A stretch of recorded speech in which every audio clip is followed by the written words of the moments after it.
When Walter and I went to visit my in-laws, my mother-in-law, who came to pick us up at the airport, said, "You can't ride in the car, so you must walk home." She snorted and turned up her nose. It's a 3-hour journey one way, and though I'm confident in my physical strength, this treatment was too much. I almost cried, but someone reached out to help me. In the end, it was mother-in-law who regretted it. My name is Jennifer. I'm 30 years old and married. I love mountain climbing, and I met my husband Walter, who is 2 years younger, in a college mountain club. Walter is handsome and popular with women, and when he asked me out, I wondered, why me? According to Walter, Jennifer moves forward silently, even on the hardest routes without complaining, and I like that about her. Walter works for a well-known corporation and earns a high salary. We've been living happily together since our marriage, just like our student days. But there's one thing that bothers me. Oh, it's a call from Mom. Sorry, I'll go talk to her. During dinner, Walter said that and hurried into his room with his mobile phone. Mother-in-law calls Walter frequently, about once every 2 days. Mother-in-law seems to adore her excellent son, and Walter is sweet to mother-in-law, making me suspect he's a mama's boy. But since she raised Walter with care, I think I should value her too. However, it seems our feelings are different. It happened before our marriage when we went to greet my in-laws. Jennifer is 2 years older than my son? Almost 30, huh? Mother-in-law seemed displeased with having an older daughter-in-law and looked unhappy throughout. Father-in-law said, "It's fine, isn't it? Love conquers all. Jennifer seems reliable, and she's perfect for Walter, who has a weak side." But that seemed to displease her even more. Mother-in-law seemed unable to oppose father-in-law directly, so she decided to bully me without him noticing. "Oh dear, I'm sorry, Jennifer. It seems the snacks I served you have gone bad. I'll replace them right away." When mother-in-law intentionally harassed me, she would open her eyes wide, snort, and twist her lips. I had become like a zoologist, able to distinguish her expressions. "Oh, it's okay. I can eat it." I smiled and cut off the spoiled part of the dried fruit and ate it. I had learned survival skills in the mountain club. Eat what you can of the food. Father-in-law and Walter said, "Haha, that's just like Jennifer." Father-in-law added, laughing, "Honey, that's not good. Don't serve Jennifer something like that." The atmosphere remained pleasant, but... I was careless. I'm sorry.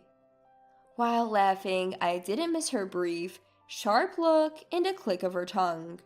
There were other instances, like when she said, "Look, I went to Italy last week and bought souvenirs," and pulled out a high-quality branded tie for Walter. For me, it was a flimsy t-shirt with a fake-looking logo that was obviously a knockoff brand. "Come on, try on the tie. Jennifer, you try on the shirt too."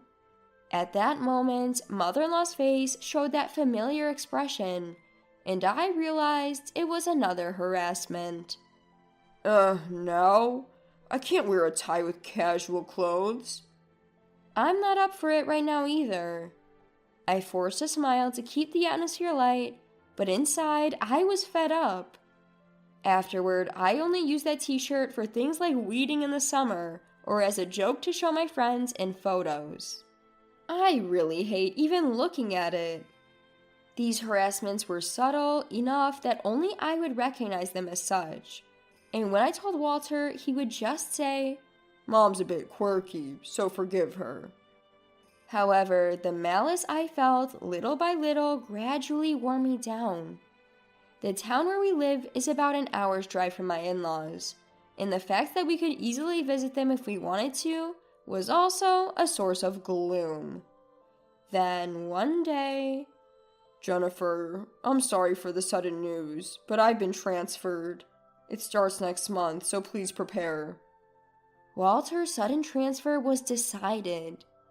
Walter apologized, but I was secretly relieved to have an excuse to distance ourselves from my in-laws. Plus, the new location was very close to my parents' home, so it felt like moving from away to home. Got it. Leave the preparations to me. I'll ask my family for help too. I happily proceeded with the preparations. Now I can get away from mother-in-law's petty harassment. I was anxious about our new life, but 80% of my heart was occupied by the feeling of liberation from mother-in-law. The move was completed, and I thought I could finally distance myself from mother-in-law, but... "Hello, Jennifer. Where have you been without answering the phone? You're not neglecting my son while hanging out at your parents' house again, are you?" It was another call from mother-in-law.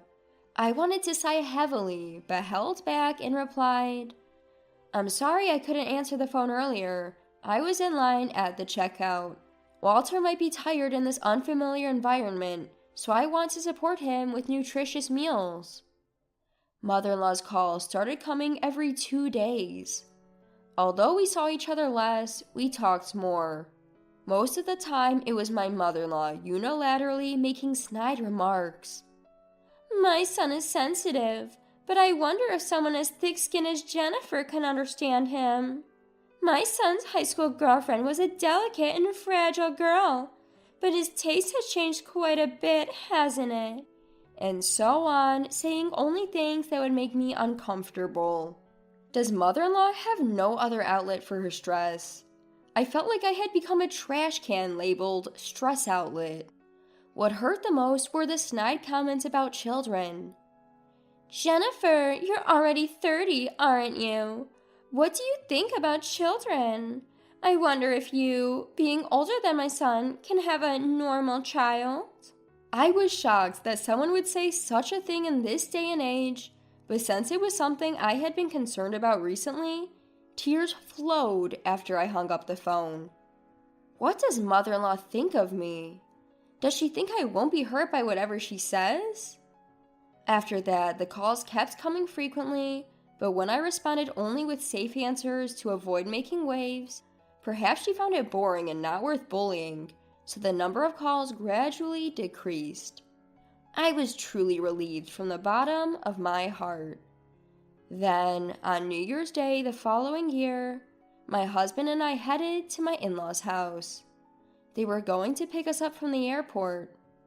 "Hey, Walter, Jennifer, long time no see." Father-in-law waved and greeted us. I was honestly dreading seeing mother-in-law, but father-in-law's friendliness was a relief. "Happy New Year, Mom and Dad." "Happy New Year to you both." "Happy New Year, I'm glad you came." "Happy New Year, Walter, good to see you." We exchanged New Year's greetings, but mother-in-law didn't even look at me. Perhaps she was angry about my cold response to her frequent calls.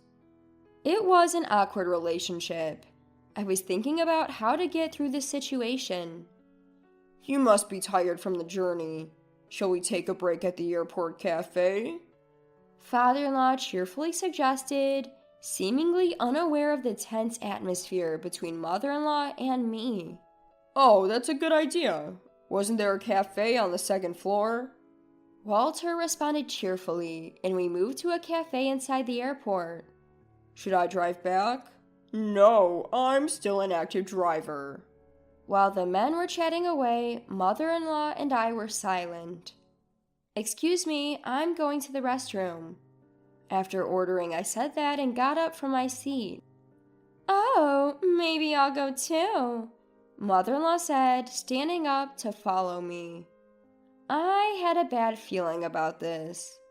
Just as the entrance to the women's restroom came into view, mother-in-law walking behind me said, "You can't ride in the car, so why don't you walk back?"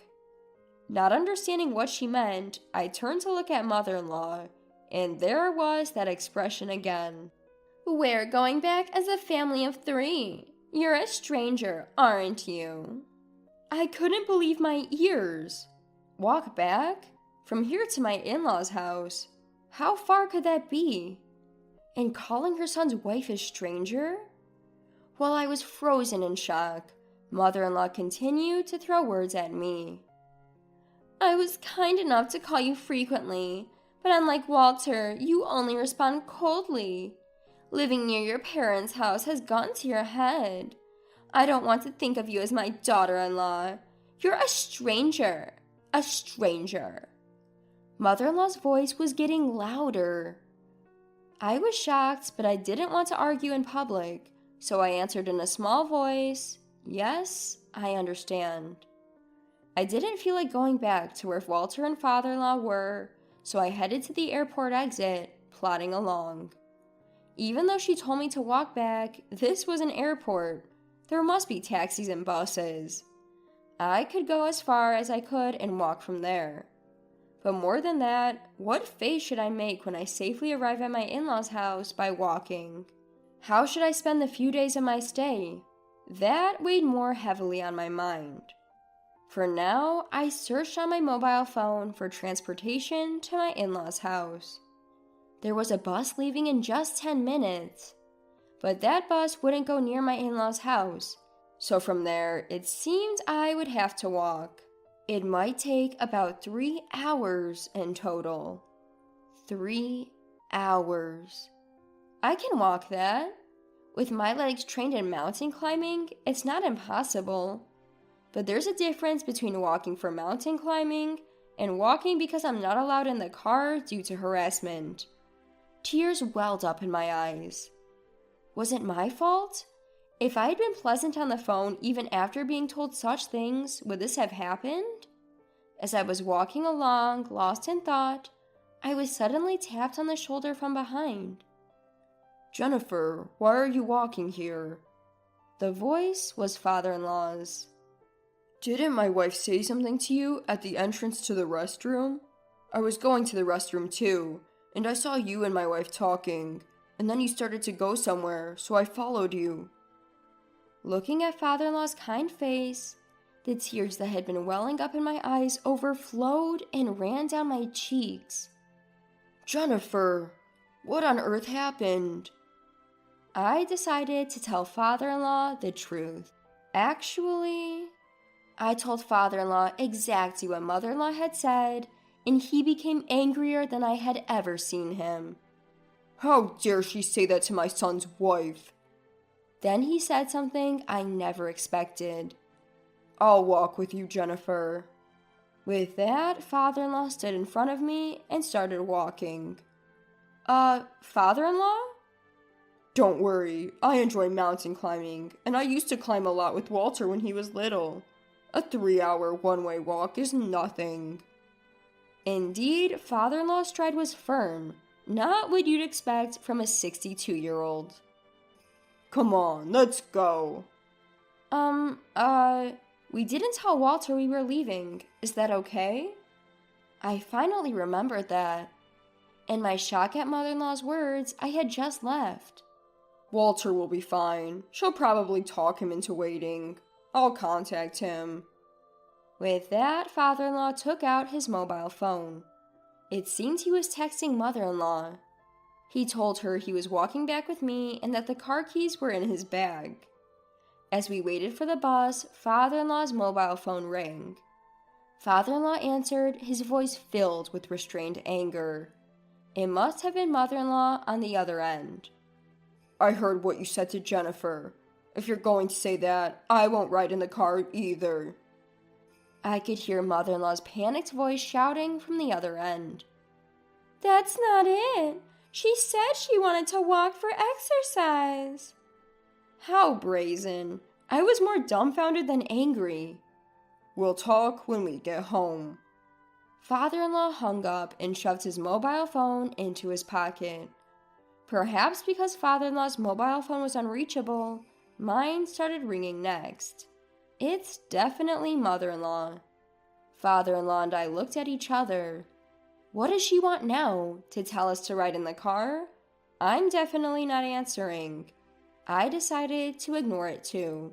Father-in-law and I silently boarded the bus and continued to walk after getting off. This way is a shortcut. There's a slope here for a while, but let's do our best. With father-in-law occasionally giving advice, it felt like we were mountain climbing together. However, I hadn't planned on walking so much today and was wearing regular boots. Father-in-law was wearing leather shoes.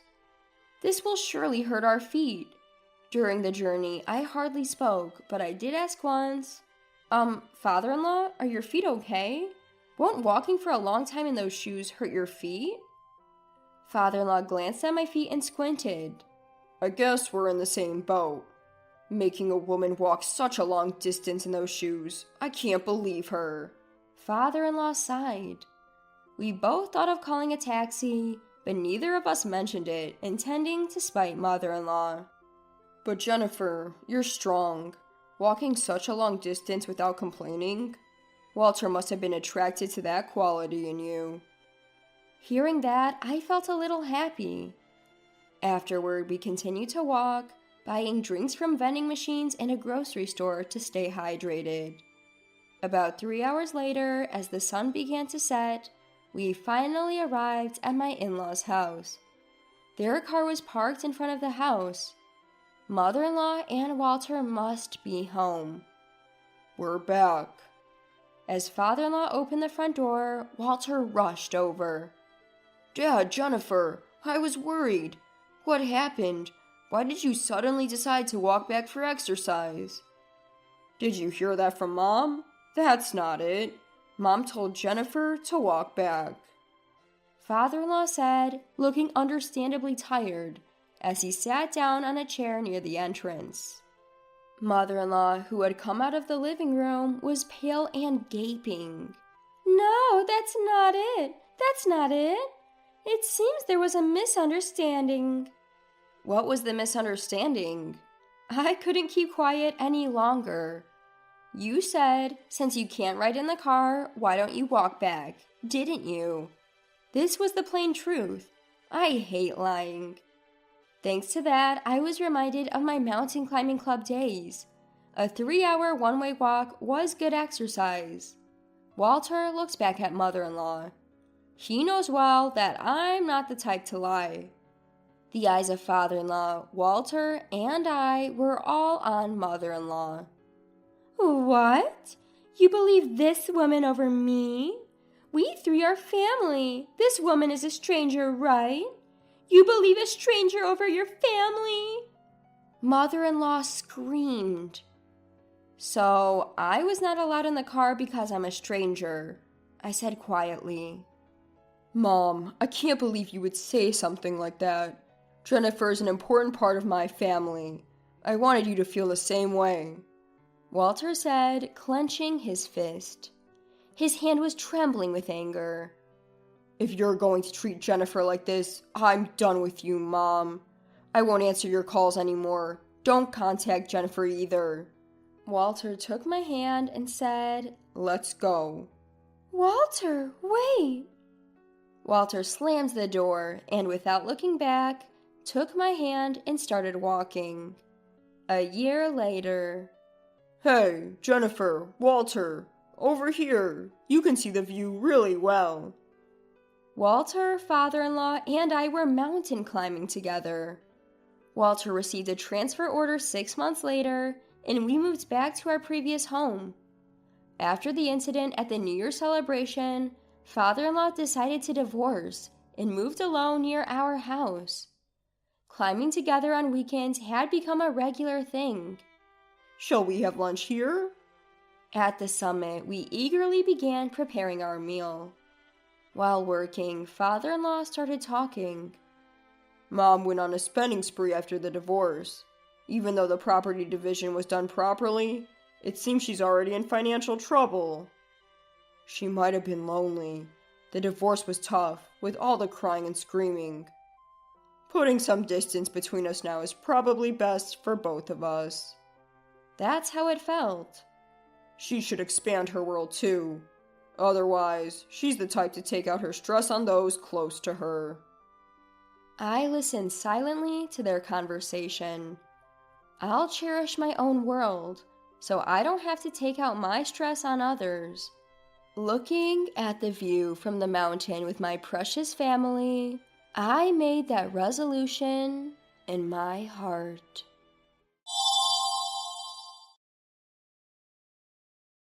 I got my mistress pregnant. We need to break up. That's how my husband Camille apologized to me in such a flippant manner. I was dumbfounded, and my affection for him ran out. It was exactly 6 months ago. Is the mistress someone I know? Yeah, it's Kyra. Remember meeting her again at Alice's wedding reception. Since then, my husband seemed completely unashamed. Alice's wedding was the year before last. So you've been cheating for over a year? Alice was a college classmate of mine, and the mistress Kyra was a junior who 2 years behind me. She was in the same research group as Alice, and we played tennis together in college, so I remember her well. She was nicknamed Little Devil behind her back, and was quite famous in a way. Huh, oh, is that so? Time flies when you get older. My husband just laughed it off. What on earth is he thinking? I can't understand him at all. I'm Viola, 30 years old. I met my husband in the college tennis club. Despite him being 5 years older at 35, the reason he knew me was that he was an alumnus who often showed up. He loved happy hours, had lots of friends, and was friendly with everyone. He took great care of the freshmen and was a kind person. I only realized that it was limited to girls after we started dating. I was made to cry many times due to his cheating habits back then, but I loved him and married him right after graduation. But once I started working, I got to know the real him, or rather, his useless side. The reason he frequently appeared in the tennis club's clubhouse, acting all high and mighty with the juniors, was that he was completely ignored by his peers. The truth was that he was so incompetent at his job that he wasn't given any serious responsibilities, so he had a lot of free time. Even now, there is no prospect of a raise or promotion. He's just a pretentious good-for-nothing who can't do his job or household chores. He is utterly useless.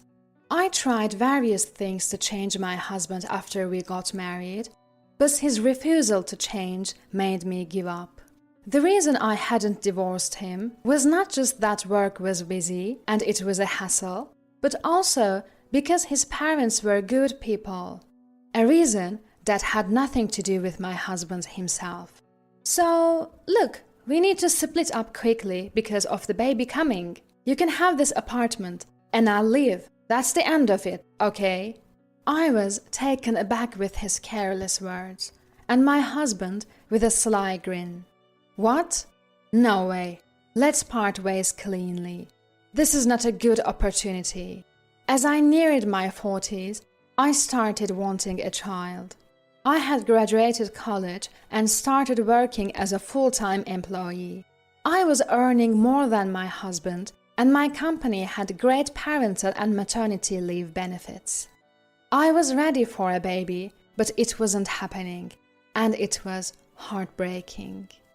There was no love left for my husband, who had an affair and got the other woman pregnant. I wanted to completely and cleanly end the relationship. What made me even angrier was that he didn't apologize at all. He just spoke his needs and demands without any remorse. It was clearly time to end this unpleasant relationship that had lasted for years. We'll involve a lawyer, ask for compensation, and divide the property. Of course, we'll request something from Kyra too. What? I don't have that kind of savings. and Kyra's pregnant. I don't want to stress her out. Well then, why don't you take on the debt and pay for it yourself? It's your affair that caused this separation, so take responsibility properly. When I glared at my husband, he raised his hands in surrender. I guess I have no choice. Maybe my dad will take on the debt for me. With that, I moved forward with the divorce and hired a lawyer. I received multiple calls from my in-laws, pleading and begging me not to leave. My father-in-law even cried, saying, "If Viola leaves him, he's finished." And my mother-in-law begged, "Please reconsider, Viola. I love you like my own daughter." But I couldn't go back. After revealing everything about my husband's constant infidelity and laziness at home, even they finally understood. "We are truly sorry," they said, bowing their heads in shame. They even paid the compensation in a lump sum on behalf of my husband, who had no savings. They made him promise never to ask for their help with that again and to repay them promptly. I still can't understand how such a careless and irresponsible man came from such decent and responsible parents. I'm going back to my parents' house. The divorce process, which I had thought would be a hassle, was over before I knew it. I returned to my recently relocated family home, and half a year passed by. I had stopped thinking about my ex-husband, busy with work on weekdays and cleaning the house on weekends. I received a call from my best friend, Alice. Alice was furious from the start. "Viola, did you know? Your ex-husband Camille and Kyra, they are living in a new high-rise apartment and bragging about it everywhere. Kyra just called me for a baby shower party. The presents have to be over $100 and the participant fee is $100 too. It's insane, right?" she yelled. I didn't know that Kyra had given birth, and I didn't understand why she had even contacted Alice. My ex-husband knew it, and so did Kyra. They both knew that Alice is my best friend. Why would Kyra even invite Alice? She must know that Alice would tell me everything. When I said this hesitantly, Alice's anger erupted even more. "She did it on purpose, on purpose."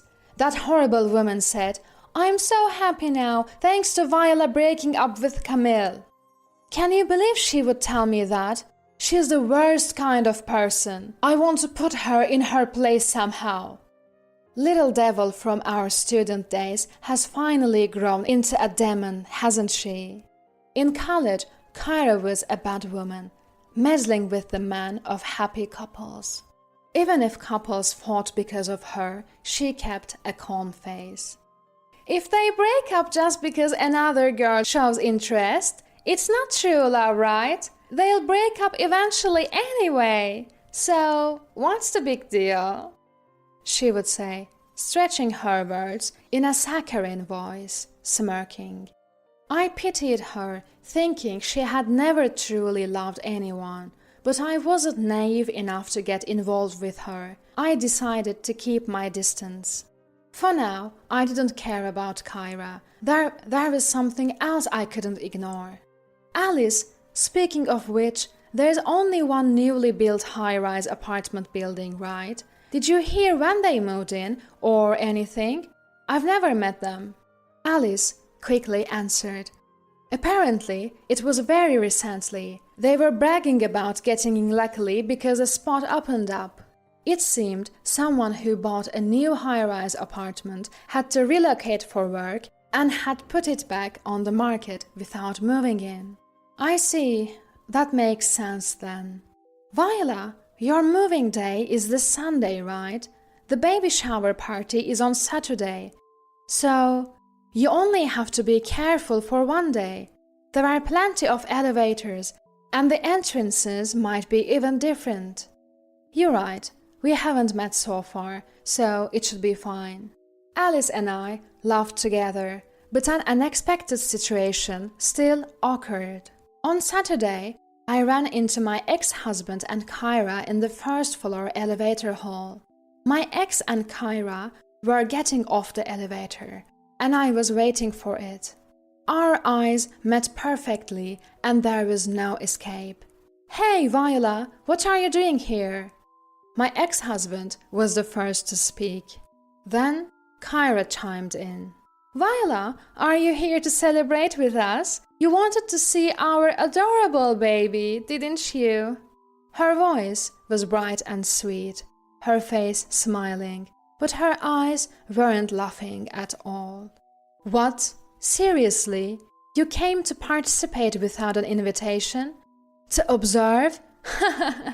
To see the high-rise apartment? Or our prince?" Hearing the baby referred to as baby and prince was irritating. "That's not it. I was just waiting for the elevator," I said, consciously switching to a polite tone midway. Camille was my ex, but now a stranger, and I didn't want to cause a scene here. "Huh? So you're planning to come to my house after all? You're so silly, Viola. Stop being so stubborn. You're probably just jealous that we live in a super luxurious high-rise apartment and that our adorable prince was born. You still love me and feel lonely, don't you? Just admit it, you wanted to see me again." "Viola, that's not acceptable. No matter how much you love Camille, I'm the one he's married to now. It's a crime to barge into our home uninvited." "Jealous, are you? Kyra, you're really cute." "So sorry, Viola, but Kyra and our prince are my priority now. So you're not welcome here." I hadn't seen my ex-husband in 6 months, and his thoughts were as outlandish as ever. Kyra also seemed completely incomprehensible. My cheating ex-husband and his new lover were a perfect match in a way. I regretted wasting my precious 20s on my ex-husband. I'm utterly ashamed of having dated and married Camille. I wish to bury those memories in darkness. I should have left him sooner. I had not made excuses and just broken up with him. I wouldn't have had to listen to this nonsense from my ex-husband and his lover. I was shocked, but my words seemed to have struck a nerve with my ex-husband. "What's that? You're really lacking the charm. Learn from Kyra. Even her jealousy is cute. She's just giving birth, but still takes the effort to look stylish for me. Don't you think she's admirable? Aren't you embarrassed to be wearing such cheap clothes and no makeup?" "Not embarrassed at all. I was just going to the grocery store. I was wearing a simple white t-shirt and jeans. They weren't ragged, but they were clean." "That's exactly the problem. That's why I grew tired of you. Enough already. We have nothing to do with each other. Just go home." Annoyed by my indifferent tone, my ex-husband waved his hand as if shooing a dog or cat. "No, this is my house, actually. That's why I was waiting for the elevator." "What? Seriously? You're lying, right?" "Viola, that joke isn't funny at all." Seeing their unbelieving expressions, I had no choice but to explain. "I've been living with my parents in this high-rise apartment for 6 months now.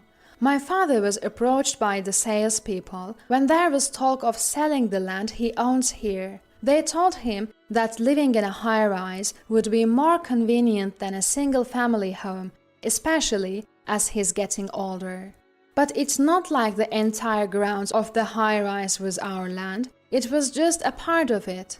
Still, enough money came in from selling in, and during the negotiations, we were able to move into one of the higher floors for much less than market value."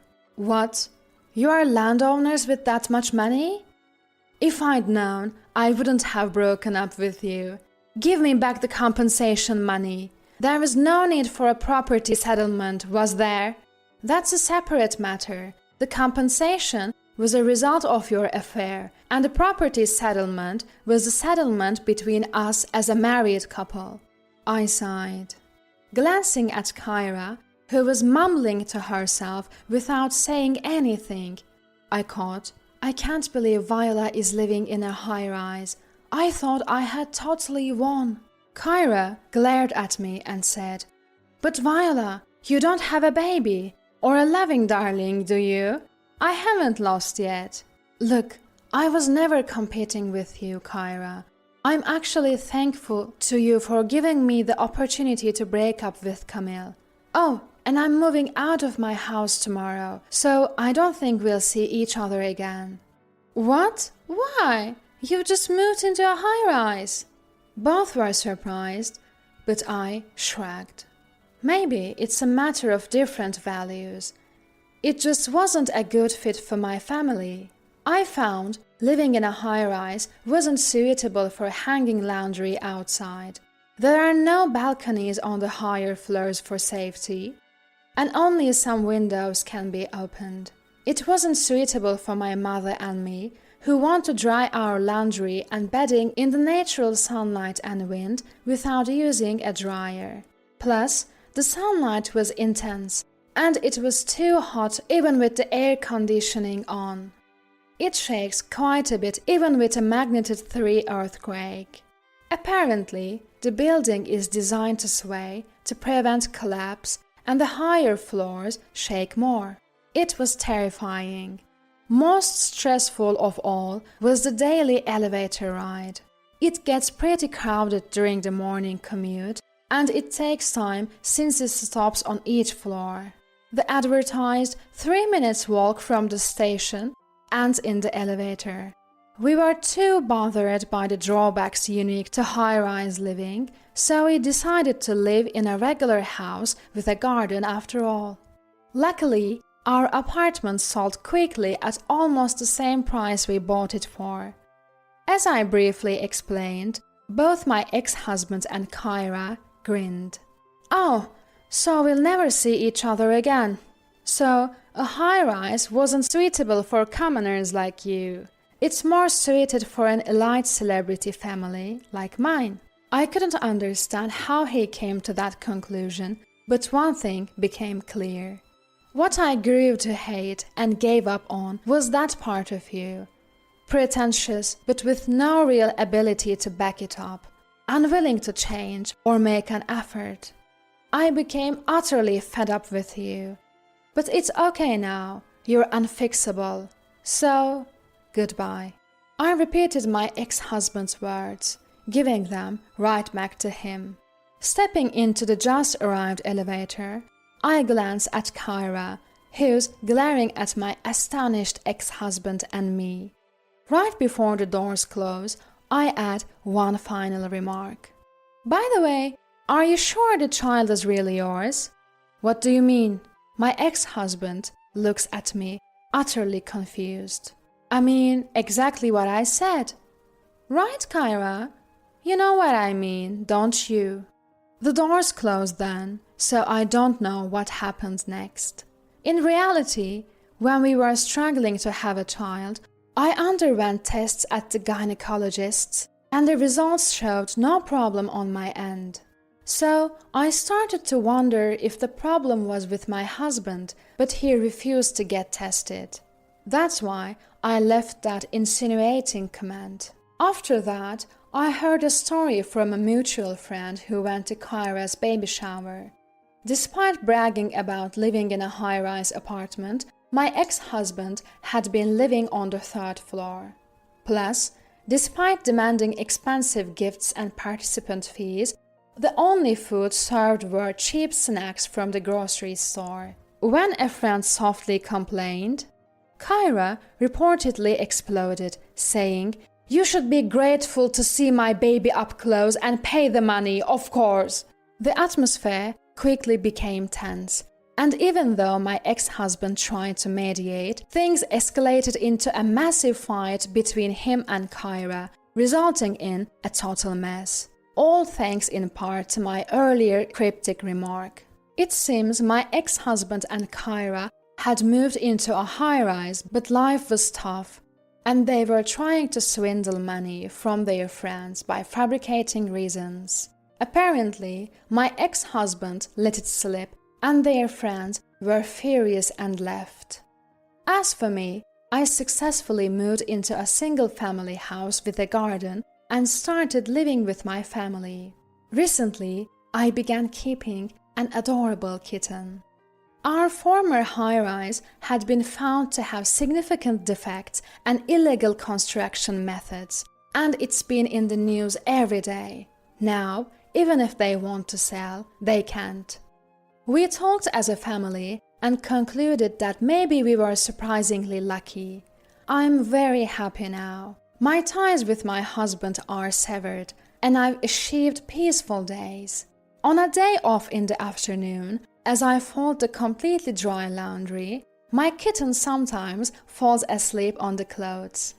Seeing that adorable sleeping face, I think to myself, today was another good day.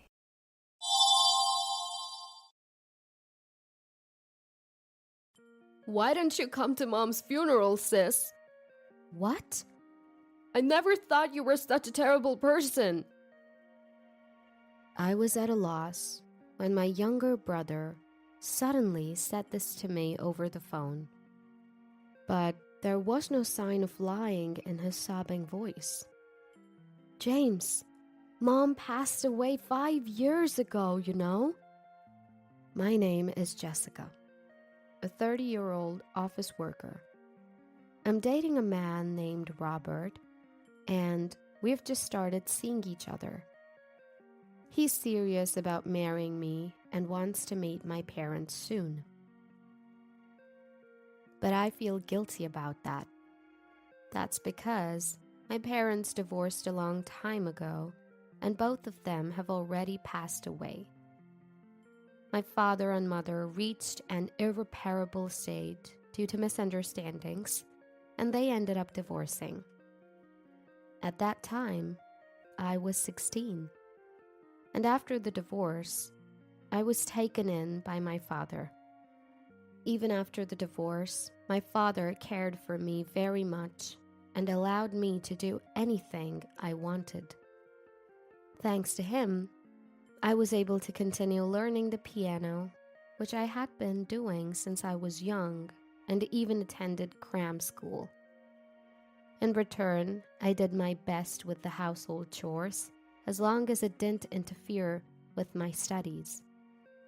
I tried to cook dinner as much as possible, and although it was mostly rice balls, I prepared lunch for my father. The rice balls you make are always delicious, Jessica. I remember being happy when my father praised me like that. Then I went on to college. I worked hard in my studies, so I was able to get into a fairly prestigious university. Jessica, you did a great job. Going to a higher level university than your father and mother is amazing. I was very happy to see my father's joyful face. By the way, my father told me it was okay to see my mother, so I visited her regularly. Ah, big sister. James, long time no see. Jessica, have you been well? Yeah, how about you and James, Mom? I'm fine, and James has more energy than he knows what to do with. After the divorce, my mother lived with my younger brother, James.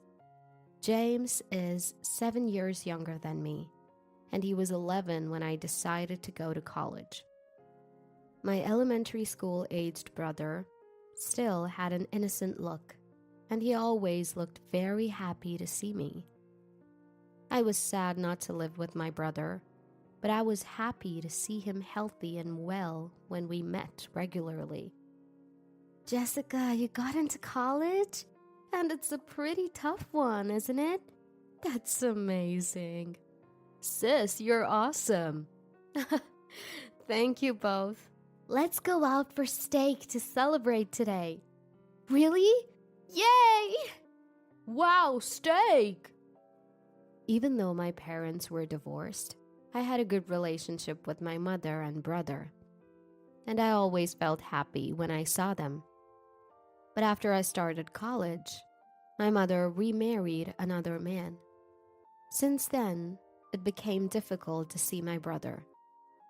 My husband wants me to get used to our life together, so he doesn't want me to see my previous family too much. Is that so? I felt mixed emotions when my mother told me this over the phone. Of course, I don't mind, and I'm very happy that my mother has remarried and found happiness. But I don't want to lose the opportunity to see my brother. Can't we just reduce the frequency of our meetings? I'm sorry, but James is entering adolescence, and I don't want to confuse him too much. I see. But once we get used to our new life, I'm sure my husband will let us meet. Yeah, I understand. I wasn't really convinced, but I didn't want to protest and risk ruining my mother and brother's relationship with their new father, so I decided to endure it. After that, I finished college and got a job. During that time, I couldn't see my brother or mother. It's been 4 years. They could let me see them at least once. No, maybe they're living such fulfilling lives that they don't need to see me anymore. My brother, who was 11 at the time, is now 15. I want to send some encouragement to my brother, who is preparing for private high school entrance exams. With that thought, I bravely called my mother. Then I heard an unfamiliar man's voice. Hello, who is this? Isn't this my mother's number? Are you Jessica by any chance? Yes. I'm David, the man who remarried your mother. She is busy right now, so I answered the phone. Oh, I see. What's the reason for your call? Well, it's been 4 years since I last saw them, and I was thinking I'd like to see my brother and mother soon. When I said that, the man named David made a surprising statement. Really? You haven't seen them? What? I thought you were meeting them regularly. No, I haven't seen them at all. I see. Maybe your mother doesn't want to see you. What? Actually, when I mentioned your name just now, my wife didn't react at all. That can't be. Is James not around? I at least want my brother to respond to my call. I was thinking that, but David said, James is right next to me, but he's just playing a game and not reacting at all. It seems like they've both forgotten about you and adapted to their current lives. They're both living happily. So, could you please leave them alone? I'm gonna hang up now. With that, David hung up.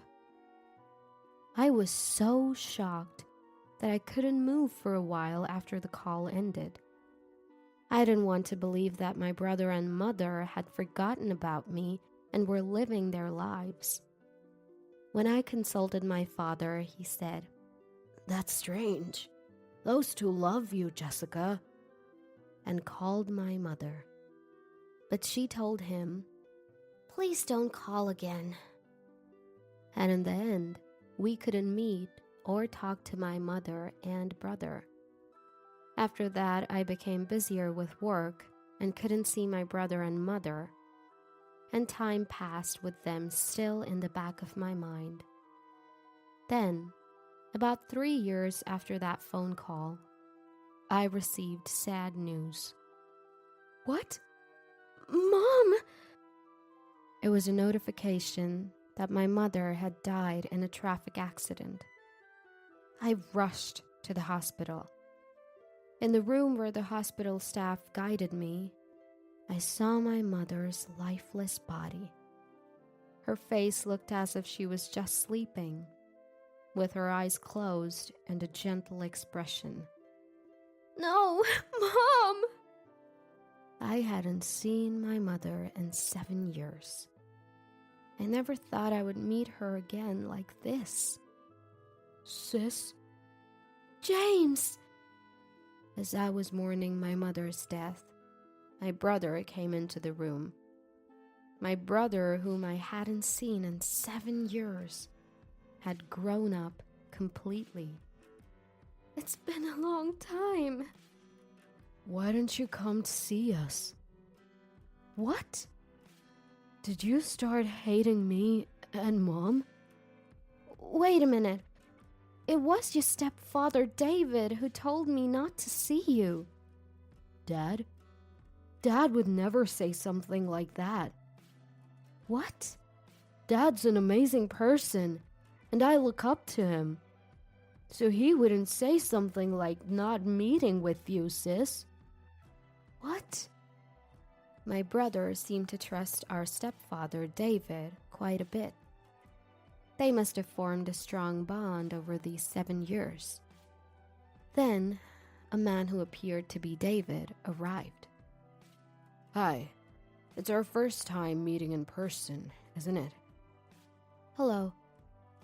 David was a man in his early 50s, with an ambitious look about him, like someone who could really get things done.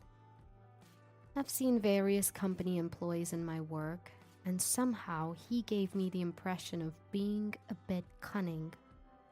"I'm really shocked that my wife passed away so suddenly. The funeral will be held soon, so I'd like both you and your father to attend, Jessica." Understood.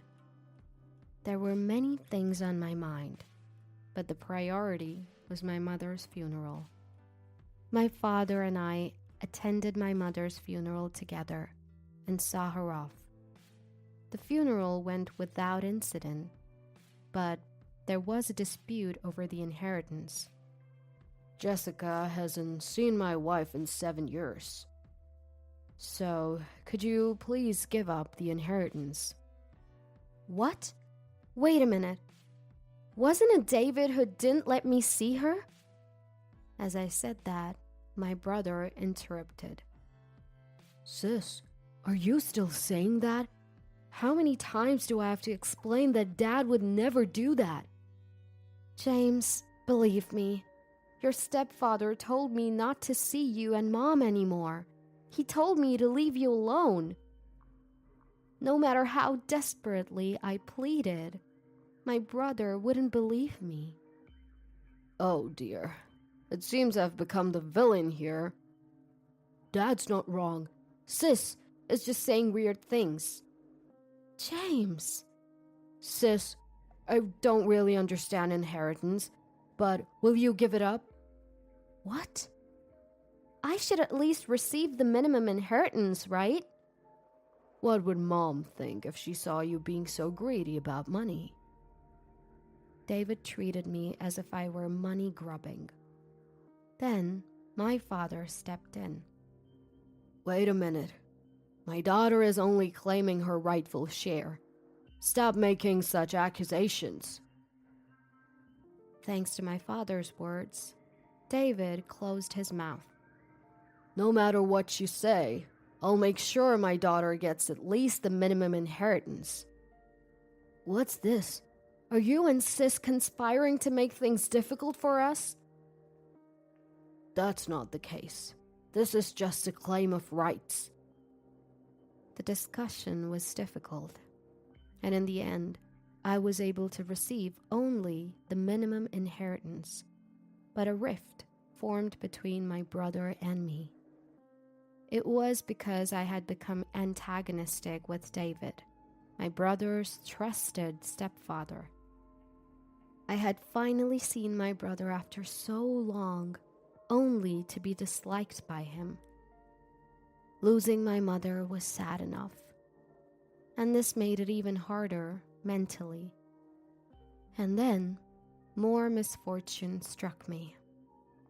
My father was diagnosed with cancer. he was given only 1 more year to live. I felt like I was being crushed by repeated misfortunes. Why is this happening to me? I became quite negative. But my father, noticing my change, spoke to me gently. Jessica, everyone dies someday. It's not something we can control. I've been happy living with you all this time, and I intend to enjoy the time I have left to the fullest. Dad! After that, my father and I went on trips and did everything he wanted to do before he passed away. Losing both of my beloved parents was incredibly painful. But my father's last words were, "Look forward and enjoy every moment of life." So I wiped away my tears and chose to move on. My brother came to my father's funeral, but he brought David with him. Because of that, my brother was aggressive towards me, and all he talked about was my father's inheritance. Sis, you forcibly took part of Mom's inheritance, so I'm definitely taking Dad's inheritance. I didn't want to fight or be hostile anymore, so I quietly agreed. Yes, of course. I was planning to give it to you anyway. I said that and made arrangements for the inheritance to be transferred to my brother. I haven't seen my brother since then. He hasn't contacted me, and I felt awkward reaching out to him. A few years passed, and I met Robert through a friend's introduction. He was considering marriage, and I decided to tell him everything. That both my parents were gone, and that I was almost estranged from my only sibling, my brother. Robert listened to everything and still wanted to marry me. I fell in love with him. We continued to date smoothly and received a marriage proposal. This must be what it feels like to be on top of the world. But at the moment, I suddenly received a call from my brother. Hello, James? It's been a while, hasn't it? What's up? Oh, speaking of which, I have something to tell you too. I was so happy to hear from my brother after so long that I started talking rapidly. Then, my brother interrupted me with something incomprehensible. Sis, why didn't you come to Mom's funeral? I never thought you were such a terrible person. What? I didn't think my sister was such a terrible person. I was confused by my brother's sudden accusation over the phone. What's going on? Why are you saying something so nonsensical all of a sudden? Nonsensical? Mom's dead, you know. Wait, James. Calm down. How can I calm down? Was this some kind of cruel joke? No, it was too harsh for that. But there was no hint of lying in my sobbing brother's voice. I took a deep breath and calmed myself, and spoke slowly to my brother. James, Mom died 5 years ago. Then my brother's shocking reply came. What are you talking about? Mom didn't die back then. What? What are you talking about? You saw Mom's body too, didn't you? And we even had the funeral. I couldn't understand why my brother was saying such things. No. Mom was alive. I lived with her for about 3 years after that. What? What do you mean? So I was living with Mom. I really couldn't understand what my brother was saying. Mom was alive? It's best to go along with the story at times like this. Yes, but they said she would die soon without an offering. I gave all the money I earned as an offering. What? At that moment, I realized that my brother had been deceived. But the offering wasn't enough, and Mom died. James, can you introduce me to the person you've been making offerings to? Of course. You should be saved too, sis. That person found where Mom was and rescued her. James. Later, I went with my brother to meet the person he had been making offerings to. The place was in a regular office building, where counseling was conducted. If you counsel with the teacher, he'll solve any problem for you. Teacher. When my brother led me into a private office, David was there. Why are you... Oh, if it isn't Jessica. Wait a minute. You're the one who remarried my mother and became James's stepfather, right? Why is James calling you teacher? James and I have a patient-teacher relationship. What? No, you lived with James, right? James even called you Dad. Sis, what are you talking about? David is a counselor. Dad died 3 years ago, remember? Wait, David, are you brainwashing James? What are you talking about? I've just been listening to him. Before that, I was counseling his mother. What? You deceived my mother too? Sis, don't say such terrible things like deceived. James! Jessica seems quite confused. Well, it's understandable. Losing both parents can often lead to mental illness. What are you talking about? You've unconsciously put a stopper in your mind to avoid facing reality. You're suppressing the grief of losing your parents. I can help you release it. Stop it! I'm already looking forward and living my life. Really? Aren't you just enduring it? I'm not enduring anything. It's better not to force yourself. If you do as I say, your heart will feel much lighter. Really? Really? James became cheerful that way too. So why not entrust yourself to me? Yes, please. Good girl. Now sit here and think about your mom and dad. When I place my hands on your head, the sad feelings will magically disappear. How about it? Do you feel lighter? No, I don't feel any lighter. I see. Maybe it's because the offering is 0, so there's not enough power. What? If you really want to get better, you have to make a lot of offerings. Is that so? Yeah. So let's start with an offering of $1,000. $1,000? That's still not enough to be completely healed. You need to make more and more offerings. Is that so? James made offerings too, right? Yes, he's been making offerings ever since he graduated from high school and started working.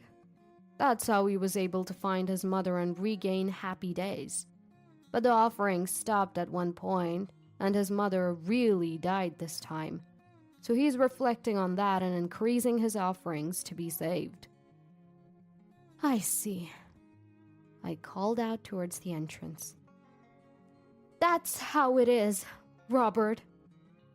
As I said that, the door to the room opened, and my fiancé Robert walked in. Who exactly are you? David asked with a suspicious look at Robert, who then handed David his business card. I'm a lawyer.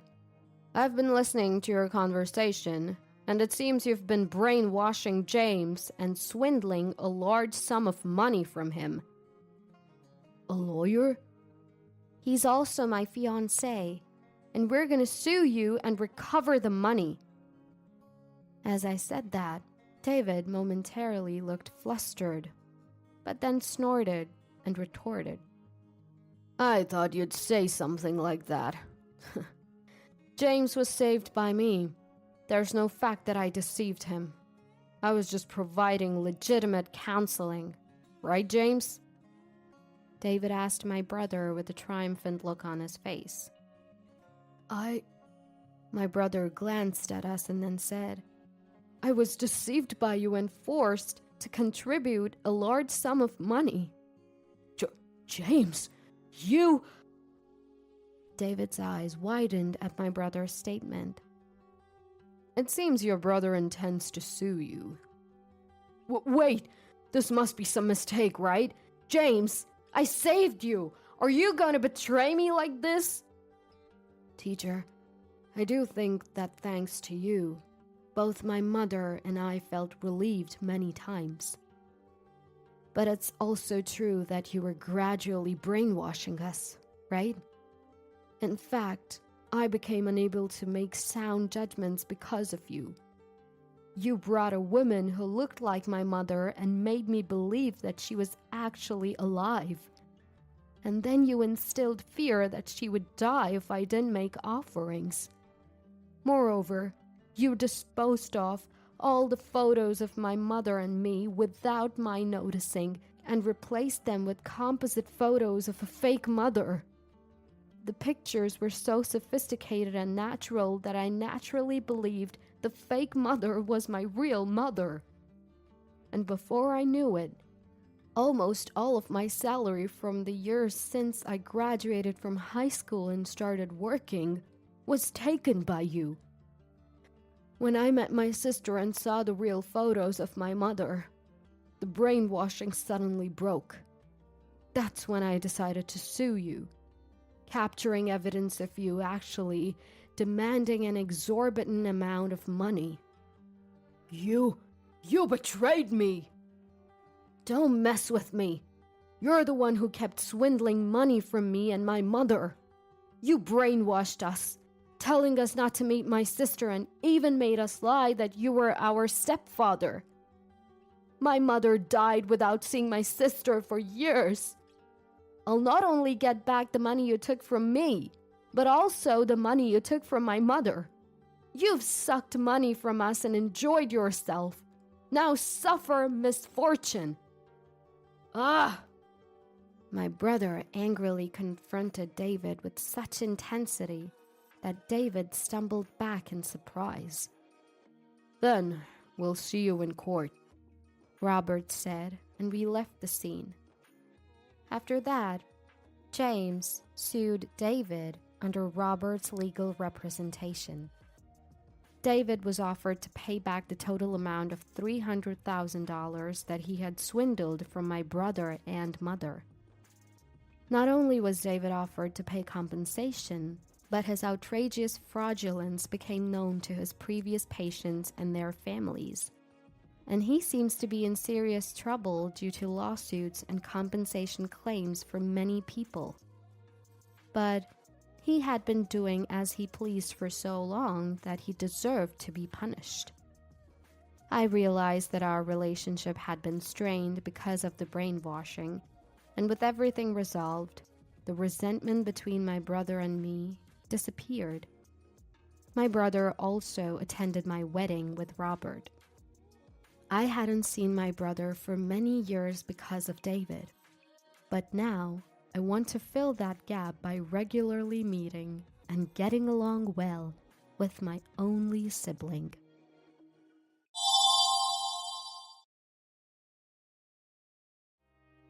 James and Jennifer are on our side too. Besides, they'll be gone soon. At those words, my hand stopped. Hey, are you really going to do it? Don't say do it. It sounds bad. It's an accident. An accident.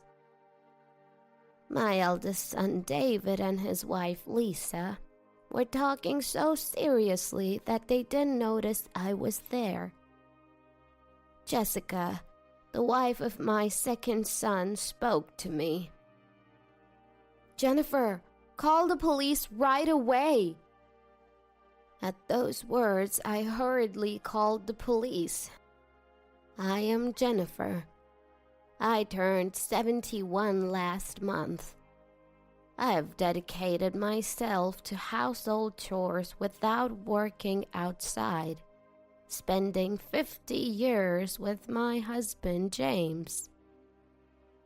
Thankfully, we've had a joyful time. We were blessed with 2 sons. It seems ordinary, but I think it's a very happy thing. James is the second-generation president of a small wholesale company. He took over the company founded by my father-in-law 20 years ago. Blessed with customers, the business is going well. Now, our sons are working in my husband's company as executive directors. My eldest son, David, graduated from a famous domestic university. He's always been an excellent student, praised by his classmates' mothers. I was proud every time I attended a class observation. He studied hard even after going to college and graduated as valedictorian. Then he joined our company, where my father-in-law was president at the time. I was worried that he was too serious and didn't know how to interact with women, and his relationships with women were a complete failure. But 10 years ago, he brought home a beautiful woman 1 year younger than him. From what I had heard, she didn't seem to come from a wealthy family, but she always smiled at me and gave me gifts on birthdays. Living nearby, she often brought me food, saying, "Jennifer, I made too much." I found her to be a kind, thoughtful, and intelligent woman. They didn't have children, but I loved David and his wife very much. The problem was my second son. My second son, Daniel, was not as good at studying as David, but he seemed popular with girls, and during his college years, he was always with different girls. He barely graduated, and instead of joining my husband's company, he rebelled and joined a general company. There he met Jessica, a woman of the same age, and married her. Jessica, unlike Lisa, was unfriendly and kept our relationship to a minimum. She was very formal, giving gifts on Thanksgiving and Christmas, and regularly coming home. But she seemed to want to keep her distance from us. She didn't want to live near our house and bought a condominium in the next town. Above all, I couldn't feel any warmth in her flat tone of speech. Daniel worked in a general company for about 10 years, then resigned and joined my husband's company. But he's free-spirited even in the company. My husband and David seem to have trouble dealing with him. But even such a son is dear to me as a parent. I expect David and Daniel to continue working hard for the company. One day, I went shopping alone. Spring is coming soon. I was looking for clothes to wear at the company's entrance ceremony. Although I don't work, I'm a director in name only. I rarely go to the company, but I occasionally work from home, preparing gifts for customers and socializing with other corporate presidents' wives. As part of that job, I attended the entrance ceremony every year. I headed to my favorite clothing store in the shopping mall. That's when I spotted a familiar figure. Lisa? It looked like her. No, but she was walking with a man. David is at work. It must be a case of mistaken identity. But I was still curious about the two. They went into a high-end brand store. I felt relieved. It was indeed a mistake. Lisa is supposed to be frugal. I've never seen her with any brand name items, and David and Daniel's salaries are no different from regular executives. They probably could afford luxury brands, but they would only buy them on special occasions. David wouldn't say it, but Daniel often complained to my husband. The salary is too low. I can't buy anything. I should have changed jobs.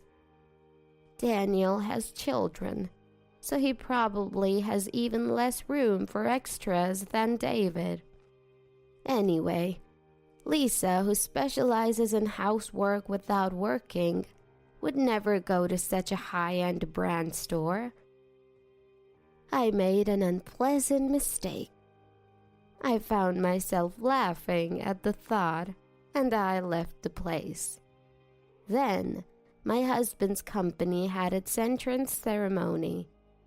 This year, there was one experienced hire and 3 recent graduates. It's not a big company, but about this many employees join every year. This year, all were locals, and I hoped they would work for us for a long time as we successfully finished the entrance ceremony. The problem came after. Heading to the president's office, I found Daniel and my husband arguing. It's strange, isn't it? Father must be doing something. Daniel was yelling at my husband, his face red. David was trying to calm Daniel down in a panic. "What's going on?" I asked in a hurry. The books don't add up, Daniel yelled. The books? I had no idea what they were talking about. I asked for details. Daniel said that no matter what, the numbers seemed off. You must be faking it. My husband yelled back. Don't talk nonsense. This is why second-generation presidents who don't know the world... What do you mean? The argument between my husband and Daniel seemed to escalate. Enough already! At that moment, David's angry voice rang out. I'll look into the numbers. Both of you stop. Don't talk about something that might make other employees anxious in the company. David said to the two. The eldest son is reliable after all. I was impressed by David. My husband and Daniel fell silent at David's words. I felt reassured, leaving it to David. A few days later, David told my husband, There was nothing suspicious in the books, but there was one double payment.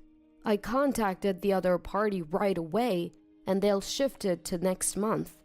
Daniel probably thought that was strange. Thanks to him, we noticed.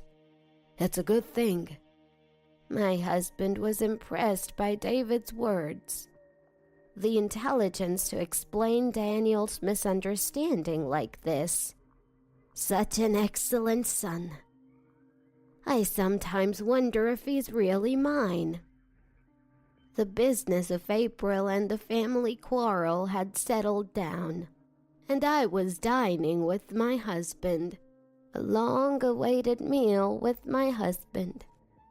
We splurged a little on a course meal at the region's top high-end steakhouse, which had earned a Michelin star. The dazzling meal was a joy to the eyes. Soon we should think about paying David and Daniel enough so that they can take their families to places like this, I said to my husband while enjoying the meal. No, David maybe, but it's too soon for Daniel. My husband laughed at that. But Daniel has 3 children, and he's always saying his salary is low, isn't he? If he worked as hard as David, I might consider it. My husband laughed off my suggestion. Oh, come on, I replied, somewhat exasperated. We had all the courses and our stomachs were getting full. I'll bring the dessert now, said the waiter, taking our drink order and stepping back. My husband was content, sipping his coffee. Oh, a call. I'll be right back. The dessert will be here soon, so hurry back. My husband checked his mobile phone and stood up. Left alone in the room, I sipped my coffee. A quiet atmosphere. I couldn't help but hear voices from the next room. So you see, that voice was louder. At the same time, it seemed like a voice I had heard before. Calm down, we're just saying we'll watch the situation for now. It was my eldest son, David. The previous voice must have been Lisa.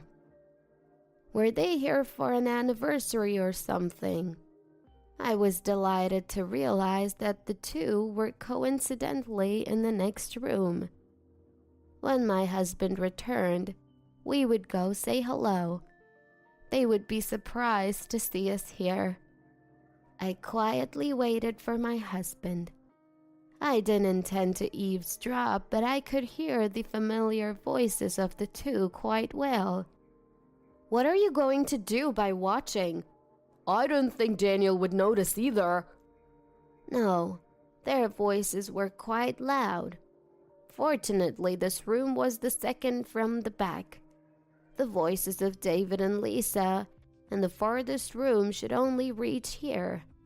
It's good that it's us, but it would have been a nuisance to others. I thought I should warn them. However, what followed was not a matter of warning. It'll be fine. James and Jennifer are on our side.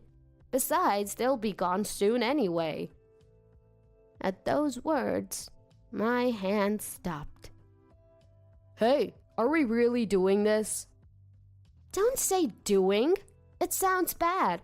It's an accident. An accident.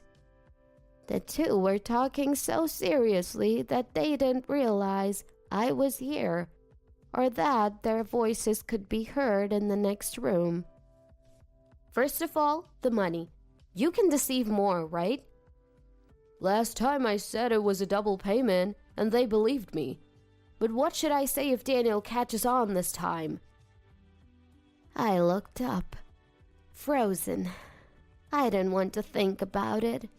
David had always been serious, but hearing this conversation, I turned pale. I was sure. The cause of the argument between Daniel and my husband after the entrance ceremony. It was these two. They were embezzling the company's money. I called my husband with trembling hands, but he didn't answer. Perhaps the call was taking too long. Someone I could rely on, I thought, and dialed my mobile phone again. Hello? That person answered immediately, Daniel, where are you? Come here right away. My second son, Daniel. He must have noticed my panic. He said he would come right away and hung up.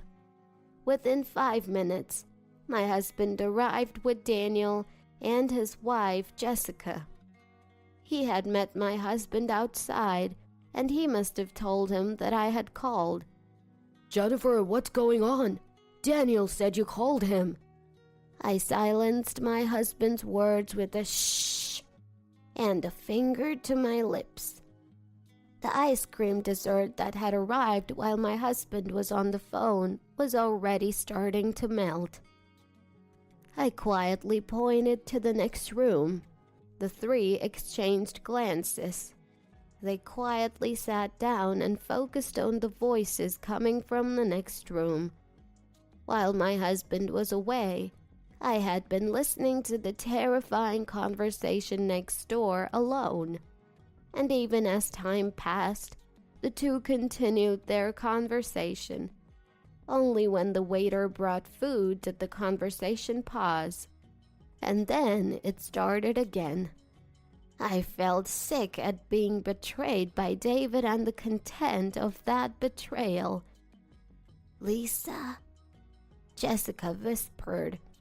The voices from next door were audible, and my husband Daniel and Jessica must have realized who was there. So, daffodils, you know? There are accidents where people mistake them for vegetables and eat them. Lisa's voice could be heard. The three probably didn't understand the content yet. At least there will be a hospital stay for a while. If we're lucky, a funeral.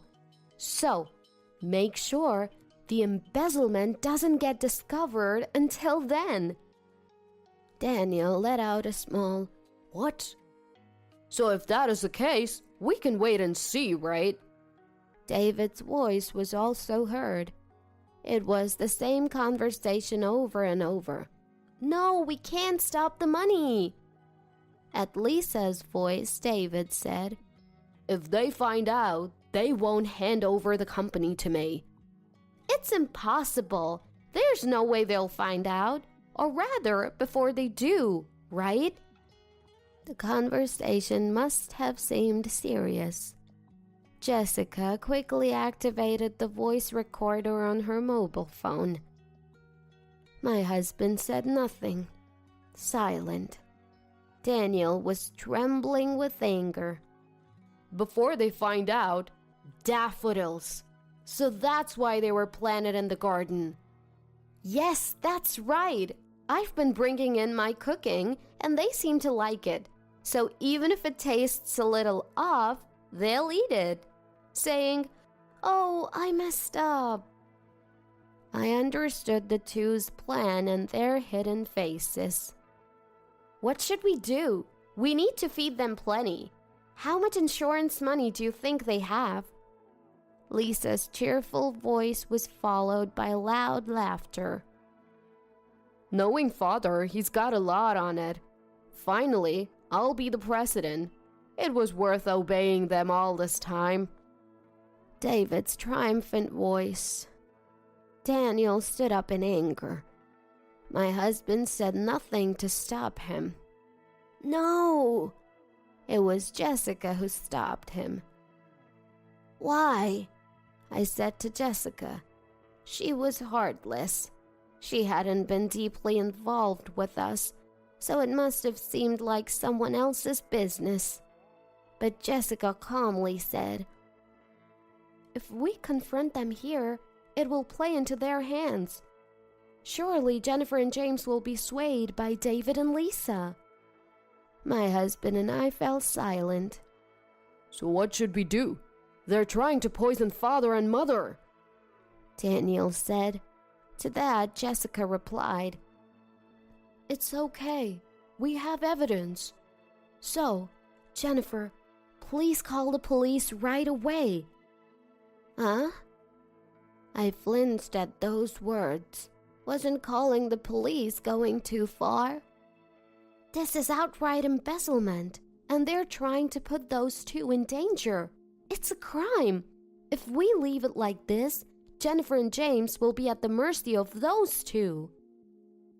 But Jessica's words made me realize, that's right, if we continue like this. The thought sent shivers down my spine. I hurriedly called the police. Jessica explained the situation to the waiter, asking them to slow down the service to the two and make sure they didn't escape. And she also apologized for the inconvenience. If she hadn't been there, Daniel and my husband, with their heads hot with anger, would have stormed next door, and I, drained of all energy, would have forgiven the two without doing anything. After a while, we heard the sirens of police cars. Hearing that, Jessica went outside to guide the police. The three of us were told by Jessica to wait in the room, as we probably wouldn't be able to stay calm, so we decided to do so. We heard Jessica and the police's voices, and then they opened the door to the next room. What is this? Lisa's voice was heard. Jessica? And the two seemed to have noticed Jessica. David, Lisa, I've heard your conversation. I thought it necessary, so I called the police. Let's talk at the police station so we don't cause trouble for the restaurant. Jessica's calm voice had never sounded so reliable. What are you talking about? We were just having a normal conversation. Yeah, what will James and Jennifer say when they find out about this? The two probably thought Jessica did this on her own. They mentioned our names and resisted loudly. You're trying to frame David by calling the police because Daniel can't become president? Don't take it out on us. Lisa said that. Hearing those words from next door, my husband stood up. Father. Daniel looked at my husband. The battle was still going on in the next room. For now, let's move. Jessica's voice. Following that, Can we ask you to come voluntarily? the police officer asked the two. Voluntarily? No, I'm not going. I haven't done anything wrong. Lisa said that. Yeah, that's right. There's no need to go. David's voice was also heard. Is that so? I thought you might have an excuse. Well, we're going to the police station now to submit a report. Shall we go? Jessica said that. She must have spoken to the police officer.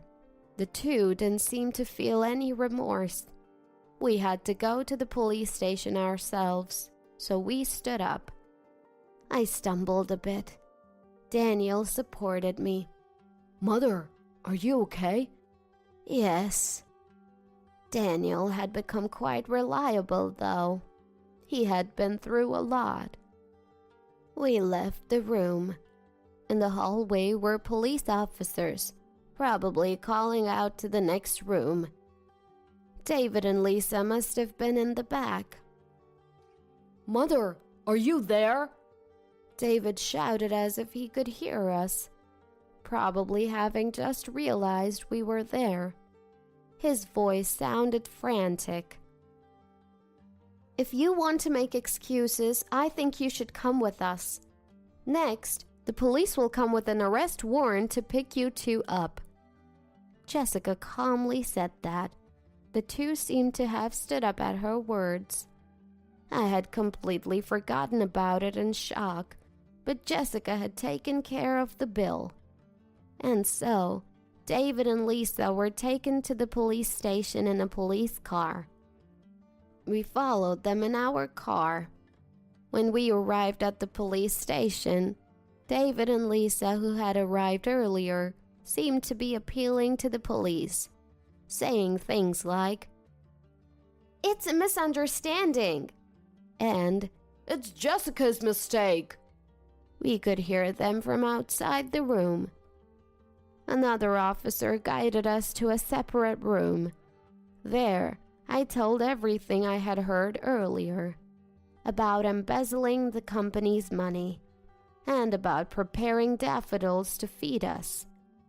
As I spoke, I became frustrated and started to cry.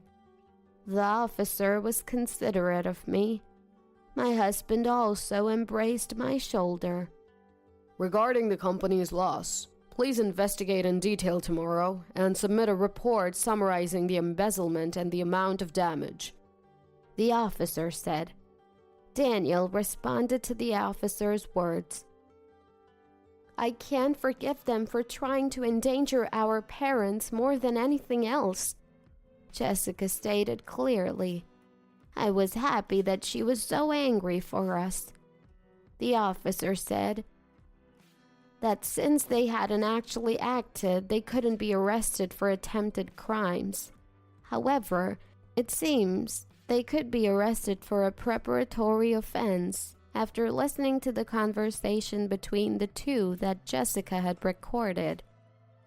They had actually prepared daffodils as poison and had been providing us with food to lower our guard. The photos I had taken of Lisa's cooking would also be evidence. I hadn't taken them with that intention, but I thought it was surprising how they came in handy.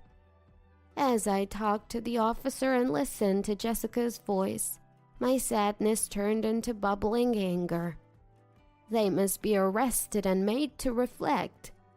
But more than that, the feeling of being betrayed by my eldest son, whom I had raised with care, and his wife, whom I had adored, grew stronger. I thought they should see hell. I was scared of myself for thinking that. As a parent, I might be disqualified for thinking that way. But I also think it's inevitable to feel that way because I'm a parent. We decided, with Jessica and Daniel, that it would be best not to see David and Lisa. My husband, who was completely angry, didn't want to see them in the first place, and I might forgive them if I saw their faces. That's not true. I'm pretty angry too, but it was also true that I might forgive them if they apologized. We left the rest to Daniel and Jessica and went straight home. It seemed that Jessica's mother had come to play with the grandchildren, and she was taking care of them. So they told us not to worry and to rest. I was very grateful for that feeling. The next day, the police contacted us. In the end, the two didn't admit to anything. However, Daniel investigated the embezzlement facts and amount in one day. It was about 10 years, starting from the first year of their marriage. They had embezzled nearly $2 billion, sometimes a few $100s a month, sometimes a large amount. When I heard that, everything went dark before my eyes. I had been deceived for so long. Jessica, who had come to care for me, took care of the housework and communication with the police on my behalf since I couldn't move. It seems that Jessica's mother continues to take care of the children. I feel sorry for causing trouble to my grandchildren. Daniel consulted with the police and filed a complaint. Now, at least David will be arrested. I feel relieved, regretful, and indescribable. But thanks to Jessica, I didn't lose myself. And they were also arrested for the preparatory offense. The planted daffodils in Jessica's recorder became irrefutable evidence. The two of them stuck to their claim of knowing nothing. They seemed to have no intention of reflecting on their actions. For the embezzlement, Daniel filed a criminal complaint against David and Lisa. It seemed that the embezzled money was being given to a man named Toshin, a club waiter whom Lisa was supporting. Did David know about this? If he knew, he's a complete fool. During the trial, Toshin was called as a witness. My husband was going to be the next president, so the money was good. I really didn't know it was embezzled money, and I have no feelings for her beyond being a customer. Just a customer. At Toshin's words, Lisa became frantic. Toshin, you said you wanted to marry me. I supported your sales. Lisa screamed. What are you talking about? You! David also yelled. No, really spare me. You know, it's just sales talk. It's impossible. Toshin coldly cut off Lisa. Serves her right. I almost burst into laughter. From this, it seems David didn't know. Apparently, he had been sending the money to his not-so-wealthy family. Caught by a foolish woman. It's a real shame. In the end, both were found guilty. As for Lisa, she was even rejected by her beloved Toshin in front of everyone. Jessica and Daniel laughed loudly when the trial was over. It really served them right. I probably saw Lisa with luxury brands before, and the man next to her was Toshin. I should have noticed at the time, but well, it turned out fine in the end. And the two were also indicted for the preparatory offense. With all the evidence in place, none of their excuses were accepted. Naturally, they were found guilty. Although they were given a suspended sentence for this matter, they received a prison sentence for embezzlement, so they will be in prison for a while.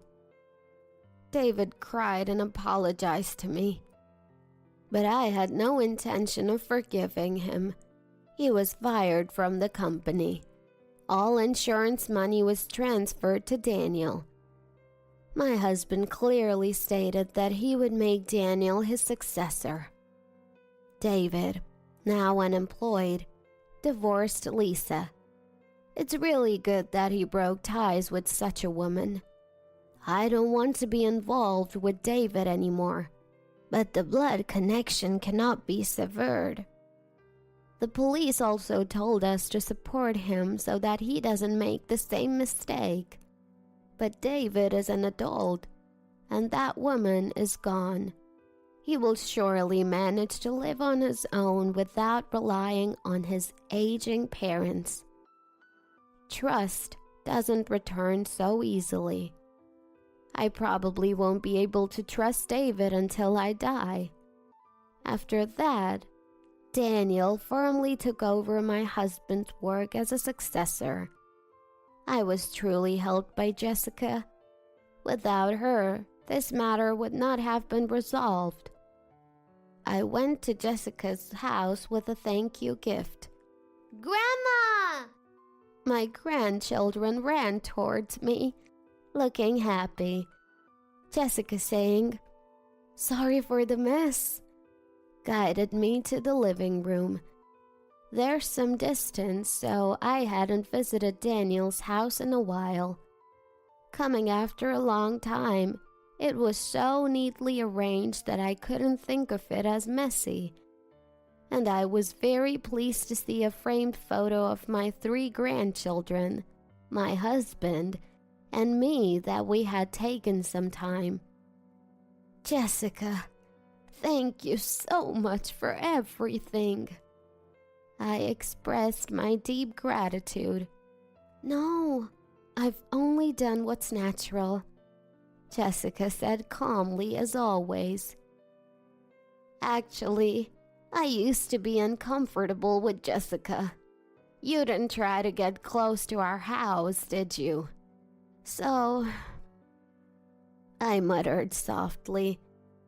I knew you felt that way, but that's okay, Jessica said. I think of you too as Daniel's parents. and I truly cherish you. If I let my emotions get involved, it might lead to unpleasant feelings, so I thought it was important to keep some distance, to cherish you both." I was deeply impressed by her words. Lisa was always trying to flatter me, and I was deceived by her and doted on her. But I was really foolish not to have noticed Jessica's feelings for us. "Grandma, look, a present!"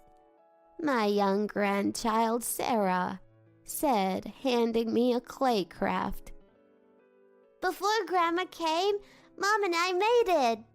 When I said I wanted to make a present for Grandma, she taught me how." The small clay piece was misshapen and couldn't be called skillful, but I found the clay very dear. "Oh, Sarah, thank you. Grandma is so happy. I'll treasure it." My words made my grandchild happy too. I'm glad Daniel married Jessica. My grandchildren and Daniel will be fine with her around. Jessica, thank you so much. I'm counting on you from now on. My grandchild, looking at me curiously as I spoke, smiled along with me.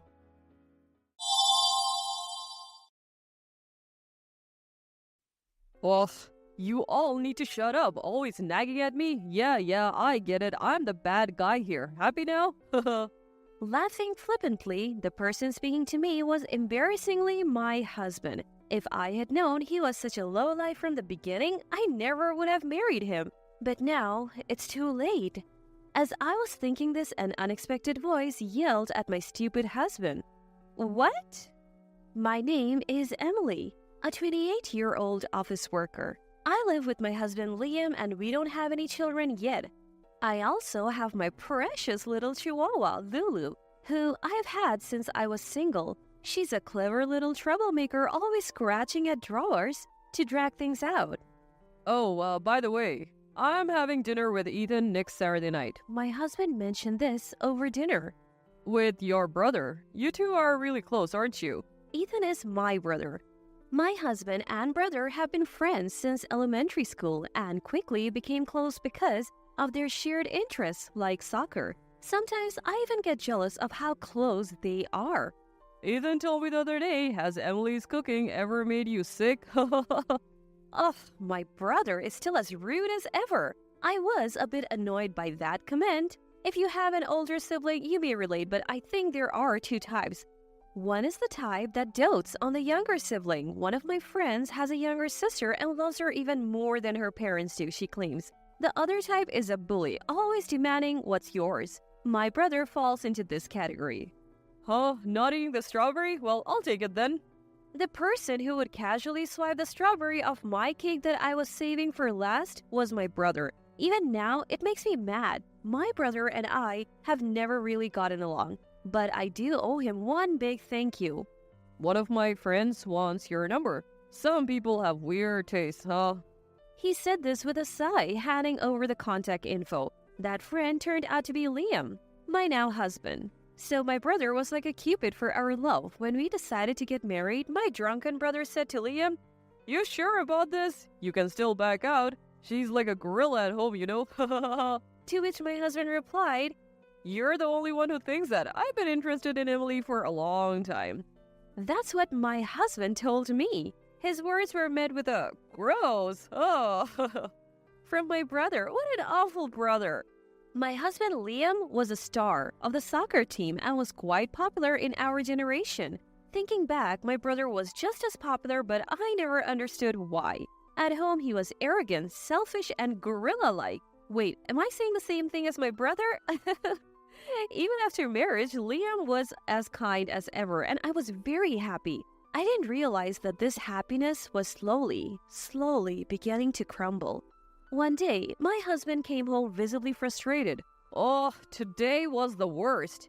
"Welcome back. Oh, what happened?" It was rare for Liam to get this angry. Apparently, as he was about to get in the car to come home, he noticed a scratch on it. He said it wasn't there this morning, but he honestly wasn't sure when it happened.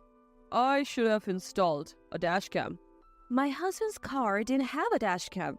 I had one in my car, but my husband has been driving his current car for nearly 10 years because he likes it. I had suggested getting a dash cam, but he said, I have never been in an accident or anything, so I think I'm good for now. He kept putting it off, saying things like that, but this time he seemed quite upset. Emily, I'm sorry, but can you go to the car shop tomorrow and get a dash cam installed? I don't really understand machines. Since I had the next day off from work and had no particular plans, I gladly agreed. The next day, my husband went to work in my car. I had driven my husband's car a few times, but as someone who usually drives a compact car, his larger car felt a little scary to me. That night, when I told my husband that the installation was successfully completed, he was in high spirits, saying, Now I can feel safe no matter what happens. Seeing his response, I thought to myself, that's right, I can feel safe no matter what happens too, and smiled a little. Soon after, my husband would fall into hell. Around this time, I noticed that my brother had been contacting me more often. It wasn't anything serious, just casual conversations like, how have you been? Or, are you getting along with Liam? Mostly, we shared trivial updates about our lives. I found my brother's behavior a little strange, but I thought, maybe he's finally starting to find his little sister cute? Bro, it's great that you're friends with Liam, but you're going out drinking too much lately. When I said that, my brother went silent for a moment, then said, sorry. Naomi and I have been fighting a lot and I have things I want to talk about. He laughed over the phone. Naomi is my brother's wife and my sister-in-law. My brother and Naomi were high school classmates and have been dating since then. I don't think of my brother this way, but he and the beautiful Naomi were known as the most attractive couple in school. I was also close to Naomi, as she was my senior in the same club, and we had been friends since our student days. Then, one day, something happened. I still remember vividly. It was a day of heavy rain from the morning, and my husband was in a bad mood as he watched the weather forecast. Oh, rain all day. I hate going to the company for negotiations today. The road is narrow. His company doesn't have company cars. They reimburse for gas, but employees must use their personal cars for outside work. Recently, the company's performance has been improving, and the president has finally started considering buying a few company cars next year. He happily told me the other day, so I said to him, why don't you use my car today? I realized after I said it that my car is pink and maybe it's too cute for my husband to drive. He seemed to think the same thing, hesitated for a moment, but then said, Is that okay? Last time I drove Emily's car. It handled well. I'll take you up on that. And he went to work as usual. Well, time for me to go to work too. With that thought, I left the house as usual. The rain was getting stronger, almost like a typhoon. My usual commute route looked like a different road in the heavy rain, even with the wipers on full blast, and today I was commuting in my husband's unfamiliar car. I shouldn't have switched cars, I thought. That's when it happened. Ah! With a loud thud, the car I was driving crashed into a utility pole. At first, I didn't understand what had happened, but when I slowly opened my eyes, I saw a passenger car right next to mine. That's right, that car suddenly jumped out from the side, and I swerved to avoid it and hit the pole. Then I lost consciousness. I thought I heard the sounds of police and ambulance sirens in the distance. When I woke up, I was in a hospital bed. Hey, Ethan, Emily's awake. A familiar voice. It was my sister-in-law, Naomi. Naomi, why are you here? Where am I? Ouch! I felt a little pain, perhaps from hitting my head. My hands and feet moved properly. If I hadn't turned the steering wheel at the last moment during the accident, I might not be alive now. The thought sent chills down my spine. Hey, Emily, stay still. Lie down quickly. I'm here with you. My brother, with tears in his eyes for some reason, was sitting next to Naomi. Seeing my brother like that, Naomi chuckled. Ethan, you're overreacting. Calm down. Looking at the two of them, I asked, more importantly, why are you two here? Where's Liam? At my question, the smiles on their faces vanished instantly. The hospital tried to contact Liam first from your address book, but he didn't answer because he was at work, so they called me next. My brother explained. I had written emergency contacts in my address book. First was, of course, my husband Liam. Second, after considering my parents, I chose my brother who lived nearby. Third were my parents. It seemed the hospital had contacted them from my belongings after I was rushed in. Then, the two of them looked at each other with awkward faces. It's okay, big brother. I have a pretty good idea of what's going on, I told them. The day I drove my husband's car to get the dashcam installed, I felt something off the moment I got in. A strong perfume scent, familiar and unpleasant. That's right, our dog Lulu barked more than usual at my husband the other day and I smelled the scent then. My woman's intuition kicked in and I opened the dashboard. Recent movie ticket stubs and a single earring I hadn't recognized fallen under the passenger seat. It seemed my bad feeling had come true. At my worst, the two looked surprised but said, "Calm down, okay?" My brother showed me something. I knew it. Afterwards, the doctor came into the room and examined me. There were no abnormalities in my brain or body. The pain in my head was from a scratch on my forehead, which would heal naturally in a few days without leaving a scar. I was relieved as I didn't want a scar. It's near a miracle that you came out of that accident with only this. You're really lucky, the doctor said. My brother and his wife were relieved at the test results, telling me to call them if I needed anything. After saying that, he and his wife went home. A while later, my husband Liam rushed into the hospital room looking frantic. Emily, you had an accident? Oh, are you okay? I explained to my husband what had happened and that I needed to stay in the hospital for a few days. Then my husband said, Oh, it's not a big deal then. I had so many missed calls from the hospital, I thought I didn't need to rush here. He sighed and said that to me. I stared at my husband with cold eyes and told him that I was thinking of going back to my parents' house to rest for a while after being discharged from the hospital. The moment I mentioned it, my husband's voice noticeably perked up. Oh, that's great. You don't have to worry about me. Take it easy at your parents' place. I'll even come to pick you up. No problem. His face was clearly delighted. Looking at him, I thought from the bottom of my heart that he was an idiot. As if I would worry about you.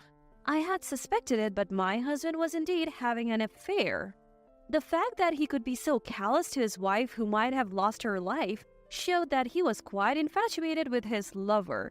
His insistence on picking me up from my parents' house was a clear sign that he didn't want me to come home unexpectedly. Enjoy it while you can, you better be prepared. A few days later, my husband came to pick me up when I was discharged. We stopped by our house to pack and then headed straight to my parents' home. Usually, I would sit in the front passenger seat when going out with my husband, but this time I deliberately sat in the back. Make sure you call me when you want me to pick you up. Absolutely. I almost laughed at my all-too-obvious husband but managed to hold it in. Yeah, I understand. Sorry that you'll have to use my car for a while. I didn't feel bad at all, but I spoke apologetically. My husband replied, No problem at all. I like this car. He cheerfully said he would take good care of my car and went home in a good mood. I like that car, but I will never drive it again. About a week after returning to my parents' house, I went back to our home. I'm home! I shouted loud enough to be heard in any room. Sure enough, I heard a commotion from the back room. A few minutes later, my husband came rushing out. Hey, I told you to call, didn't I? Why did you come back all of a sudden? He seemed quite flustered, almost angry. Oh, I forgot. Maybe it's because I hit my head in the accident. Sorry. But more importantly, I have something to talk to the person hiding in the back room. Can you bring her out? And hey, your clothes are inside out, I said with a bright smile. My husband's face turned pale in an instant. And then he finally realized that behind me were my parents, my brother and his wife, and even his own parents who had come all the way. What? Why? His father, a strict man, yelled, "Bring her out now!" A few minutes later, after letting everyone into the living room, my husband and his lover awkwardly entered from the back room. No wonder they were uncomfortable. It was 2 against 7. My husband was overwhelmingly at a disadvantage. The two of them looked down and didn't say a word. Everyone, including me, was irritated. It's been a while, hasn't it? Maria, right? At my words, the two of them flinched. I knew this woman. She was a year younger than me in high school and was the soccer team's manager. My brother and I were a year apart, and my husband and Maria only overlapped for 1 year. She used to pick fights with me while waiting for Liam, my husband, after practice, even after he graduated and went to college. Emily, you're so tall and stylish. I'm really jealous. I'm so small, but Liam said he likes small girls, so it's surprising. She was the type to pick up fight with a smile on her face. That continued even after Liam graduated and went to college. When I contacted Liam the other day, he replied right away, and I was so happy. Please thank him for me, Emily. Or, they say that relationships between college students and high school students don't last long. Aren't you worried? Were some of the things she said. Back then, I had an inexplicable confidence that my husband was head over heels in love with me, so I didn't pay any attention to her. That must have been frustrating for Maria. I was worried about work, and suddenly Maria started sobbing. Her silly way of speaking hadn't changed at all, and it irritated me greatly. I almost lunged at her, but a glance at my sister-in-law Naomi, who was sitting next to me, told me she felt the same way. She was forcefully holding down her right hand with her left. The two of them explained that Maria worked at the reception desk of one of my husband's company's clients. They had reconnected over old stories and started meeting alone after work, but they insisted that there was nothing suspicious about their relationship. It was just advice, nothing more. My husband kept repeating this like a mantra. Is he crazy? Has he been cursed? Oh, Maria, I saw the tag on your skirt when you came into the room earlier. Isn't it inside out? Immediately, both of them checked her skirt, but of course I was lying. They made a face as if they had been caught, but it was too late. However, my husband's shirt really was inside out. What kind of advice requires you to take off your skirt in someone else's bedroom? Are you stupid? I said that to the two fools. Whether they didn't like my attitude or were too flustered to understand, my husband snapped. Where's the evidence? It's unfair to accuse us without any evidence. He actually had the nerve to get angry? My parents, in-laws, and I were so angry that our faces turned bright red. It was clear that everyone was furious. Hey, you've been noisy since earlier, my brother said, and then he played a video on the TV.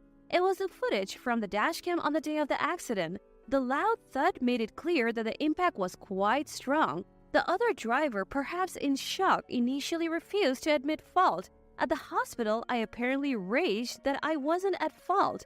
The police showed the footage to my brother, who was nearby, and it clearly showed the other car speeding into me and running a red light just before the collision. This evidence led to the conclusion that it was almost entirely the other driver's fault. However, the footage before the accident clearly showed my husband and Maria happily driving together. I don't want to go home yet. Maria said, "You're really cute." My husband replied, stroking Maria's head at a red light. Then he said, "You're so helpless," and drove into a hotel parking lot. On another day, Maria said, "Work ended early. I wanted to see you. Is your wife okay with this?" My husband replied, I told her I'm going out with Ethan, so it's totally fine, and kissed Maria. Ugh! My mother-in-law started crying. Even though I had seen it once before, I felt nauseous. I didn't know the inside of the car was being recorded. That's cheating. My brother looked at my husband with cold eyes and said, Naomi has always been telling me that Liam is definitely cheating, but I always believed there was no way. With a cold look, my brother stared at my husband. Naomi seemed to have stumbled upon an account on social media that looked like Maria's. There were no faces shown, but there were plenty of suggestive photos, like a profile of my husband, the watch he wore, and the interior of his car. I immediately consulted my brother, but at first, he didn't believe it. I heard that this caused a lot of fights between my brother and his wife. Still, it seemed he had some doubts, and he told me that he had been contacting me regularly. The decisive factor was the dashcam footage from the day of the accident. You know how I felt when I saw that footage? My brother asked. My husband, after a brief silence, snapped back. All of you are so annoying, always nagging. Okay, I was wrong. Happy now? Oh, why didn't I notice what kind of a person he was? I wish I could go back to my youth. As I was lost in thought, an unexpected person yelled at my husband, who was laughing in front of me. It was not my brother, sister-in-law, or in-laws, but my daddy, who had been silently listening to the conversation. Hey, you! Who do you think you are? What's with that attitude? What are you doing to my daughter? My brother and I unconsciously trembled at the sight of Daddy like this. My parents are gentle people, especially Daddy, who once said, "Look, Emily, this flower is trying hard to live too."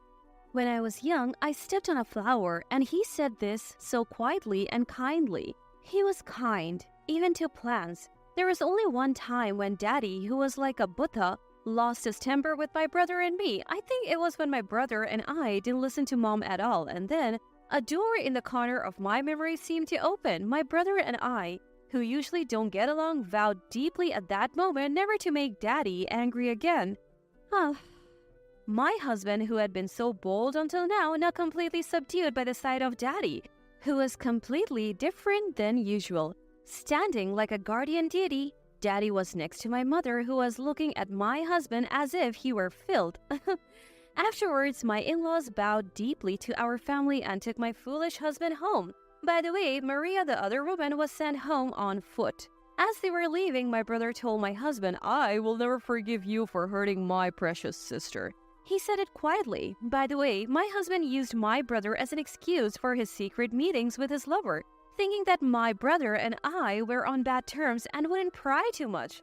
"I want to slap you with this right hand right now, but it would hurt my hand. You're not even worth that pain," said my sister-in-law Naomi. Naomi and I were former volleyball players. Unlike me, who was always a reserve, Naomi was the ace attacker. Just thinking about her slapping someone sends shivers down my spine.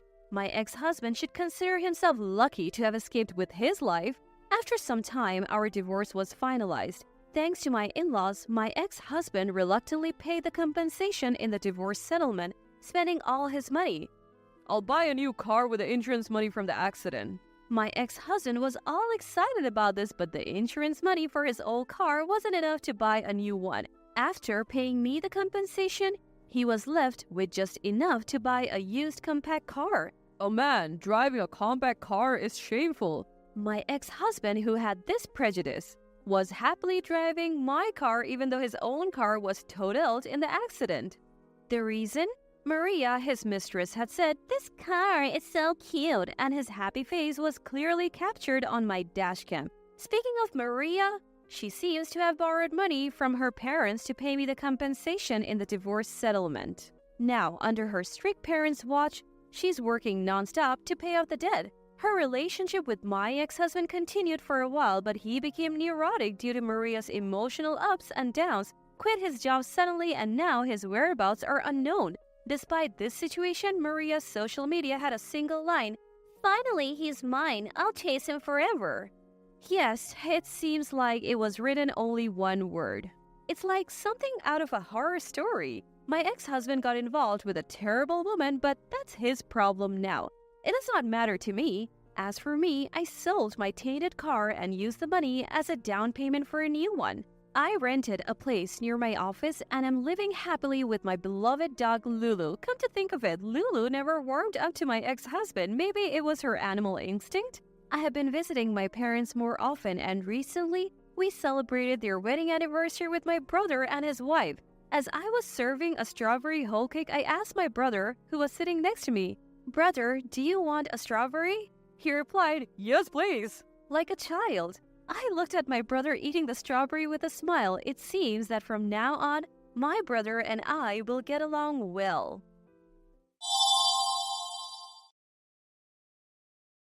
Your husband's a construction worker, making $1,000 a month?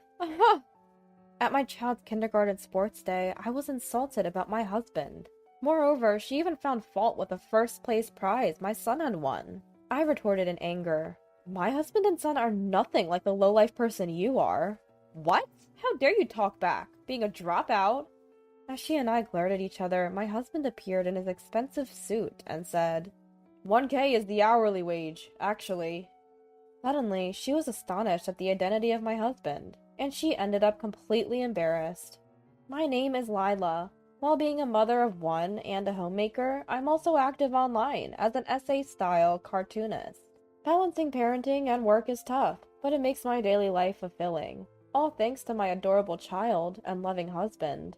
I couldn't have imagined having such a happy family in the past, because I was a school refuser during high school. I only attended for the first year or so. Thinking back, I've always had trouble talking to people, so I couldn't fit in with my classmates, and I became an outcast. I started getting teased by my classmates. Before I knew it, I was receiving terrible harassment from the girls' group. They splashed water on me in the restroom, and they spread strange rumors about me. I began to hate going to school, and I spent my teenage years at home. I think I had given up on life back then, but my parents never abandoned me. Thanks to the support of my kind father and mother, I managed to get back on my feet. I may have dropped out of high school, but life isn't all about educational background. I believed in that lesson and continued to work hard to find a profession. I studied illustration and started building my work experience through crowdsourcing. After working hard, I managed to grow enough to make a living in this industry. And I also married a good person who acknowledged me. My husband Guire is a roofer who works for a construction company. He leads a busy life filled with sweat and effort every day. On the other hand, our son Martin is 3 years old, a bright and lively little rascal. Though my husband and I were always busy working together, we raised our child with love. Perhaps because of that, our son is growing up to be a good kid without any problems. Recently, we successfully enrolled him in kindergarten. I was a bit worried, but it seems he's having fun at kindergarten. He even made friends right away. Mom, I'm leaving! Take care on your way! Bye! Today, I'm again seeing off the kindergarten bus with my son on it. When I returned home, I noticed something. Looking at it, the lunchbox was left on top of the shoebox, and it turns out it's my husband's lunchbox. It seems he forgot to take it to work. So I decided to take the lunch to the nearby construction site where my husband would be. When I arrived at the construction site, my husband was working hard, dripping with sweat. Don't neglect safety checks. Make sure to stay hydrated. My husband encouraged his workmates. Then he noticed me and came running over. Here, you forgot this. You brought it all this way? Thank you, Lila. Be careful. You know I'm busy too. Sorry. Just slipped my mind. With that, Guire laughed like a child. Just then, a worker's voice called for my husband from the construction site. I'm going then. Lila, watch out for cars. No sooner had he spoken than my husband briskly returned to the construction site. I couldn't help but smile at his spirited demeanor. That's when it happened one day. I was on my way to the kindergarten where my son attends. Today, a parents' meeting was scheduled there. Upon arriving, I headed for the classroom. That was my destination. Suddenly, a voice called out to me from behind. Oh, could it be? Lila? I turned around, and there stood a woman dressed in expensive clothing. Oh, you are... Her name was Emmeline, a high school classmate of mine. Apparently, she too has a child attending this kindergarten. It's been forever, hasn't it? Since high school? Just as she said, it was the first time in over a decade I'd seen her. But I couldn't find joy in this reunion. Why? Because she was the main reason I had refused to go to school back then. You still look as gloomy as ever. Well, our kids are in the same class, so let's get along. With that, she went into the classroom. I was left standing there, rooted to the spot. This is the worst. Emmeline seemed to think nothing of what happened back then. In fact, there wasn't a hint of an apology in her words. Was it a conditioned response? I tensed up just from seeing her. Fear, anxiety, and anger swirled inside me, but I shook my head and came to my senses. I would only lose if I let a vulgar person like her affect me. I slapped both cheeks to psych myself up and boldly entered the classroom. Now, to conclude, I would like each of you to introduce yourself. Please, starting from over there. The explanation about the facility and the event went smoothly and was over quickly. Next, the parents started introducing themselves. I'm Isla, Zeph's mother. Nice to meet you. The parents began to stand up, one by one. Amid the harmless introductions and responses, a pretentious voice rang out. I'm Emmeline, Alan's mother. My husband is a lawyer. Nice to meet you. She said it with a smug look on her face. It was a blatant display of wealth. Oh, so your husband is a lawyer. She received envious glances from the teacher and other parents, which put her in an even better mood. Thinking back, she always seemed to brag about her branded accessories to her friends in high school. People have different values, but when it's this blatant, it can't be described as anything but tacky. As I was pondering this, I realized it was my turn. I'm Lila, Martin's mother. My husband and I both work, so we want to coordinate our schedules to participate in events. Nice to meet you. I heard from Martin that you are a professional cartoonist, Lila. Yes, I'm serializing some essay cartoons on the web. Oh, that's amazing! I received praise from the teacher and other parents, and couldn't help but blush with modesty. Then Emma Lynn, who was watching, spoke up. Speaking of which, Lila, you were always alone in high school, drawing strange pictures, weren't you? Oh, you two went to the same high school? Yes, we did, but I don't know her very well because she quickly refused to go to school. She said, laughing with a look that seemed to mock my dropping out. She probably didn't like that the focus shifted from her to me. Moreover, she might not have found it amusing that I had become a cartoonist. She used to mock my dream of becoming a cartoonist back in high school. I even had some of my drawings torn while she laughed.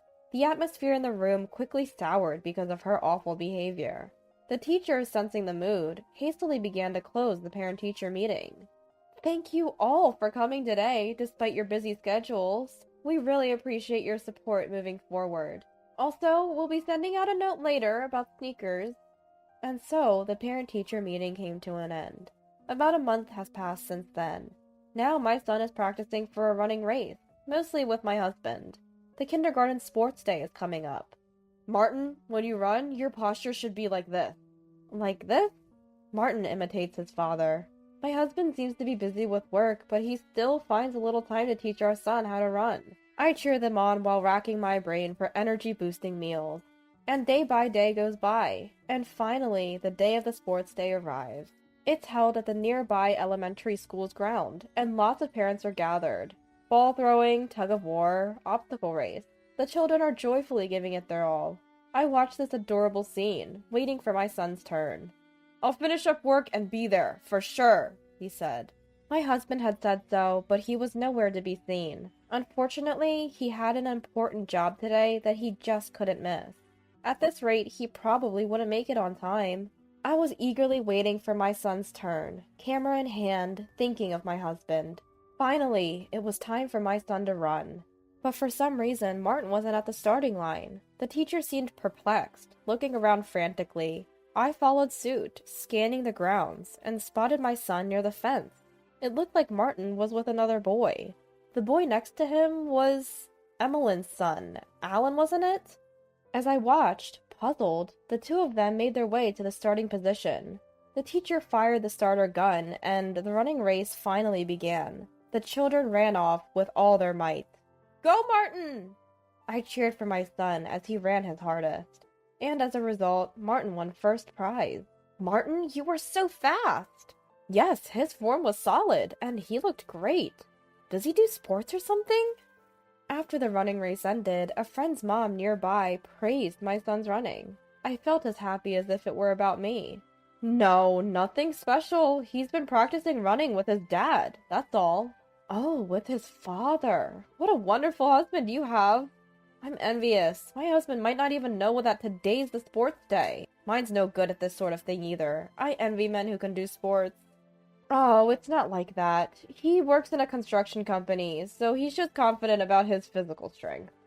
I felt my cheeks relax even more as they praised my husband. Speaking of which, Mr. Guire is working at a construction site nearby, isn't he? Yes. Whenever I pass by there, he always greets me cheerfully. And says, watch your step. His smile is wonderful at that moment. It seemed that my husband had become a bit of a celebrity among the moms. It might be flattery, but I was still proud. Then Emmeline arrived. You seem to be in a good mood. She looked noticeably unhappy. She probably didn't like that my family was being praised. Also, she seemed irritated that Alan had lost to Martin. She started to nitpick about my son's first prize. But was that first prize really earned by merit? What do you mean? I asked sharply, and she replied with contempt. Your child probably threatened mine into losing. On what grounds can you say that? He was with my child before the race started, wasn't he? She seems to think that my son threatened Alan during that time. Sure, I was suspicious about the fact that the two boys had come out together late, but there's no way my son would do something so dishonest. I respond with indignation. Martin would never do something like that. Oh, really? I heard a rumor that your husband's a roofer, making $1,000 a month. Ha! Roofing is a job for dumb and rough people, isn't it? He'd have no problem threatening someone. Maybe he even gave your son some pointers. Like father, like son, right? Her prejudice and insulting words made it impossible for me to contain my anger. I could let her talk about me that way, but I couldn't stand her belittling my family. I protested to protect the honor of my child and husband. My husband and son are nothing like you. A vile person like yourself. Ah, how dare you talk like that when you're a dropout? The surrounding parents start to murmur as the heated exchange and glaring continue. In the midst of this, my shoulder is tapped from behind. I turn to see my husband, dressed in a suit, standing there. He says, catching his breath, "Did Martin's running race end already?" "The running race ended a little while ago." "Oh, that's too bad. I hurried, but didn't make it in time." As he speaks, he scratches his head thoughtfully. On the other hand, Emmeline appears to be confused at the sight of Guire in a high-end suit. Why? What happened to those filthy work clothes? Aren't you just a lowly roofer making $1,000 a month? Hearing her words, my husband said with a shy smile, The $1,000 is about the hourly wage." Yes, Guire is indeed a roofer, but he's also the owner of his own construction company since he started it independently. His company has become a great success as a top supplier, renowned for the speed and accuracy of their work.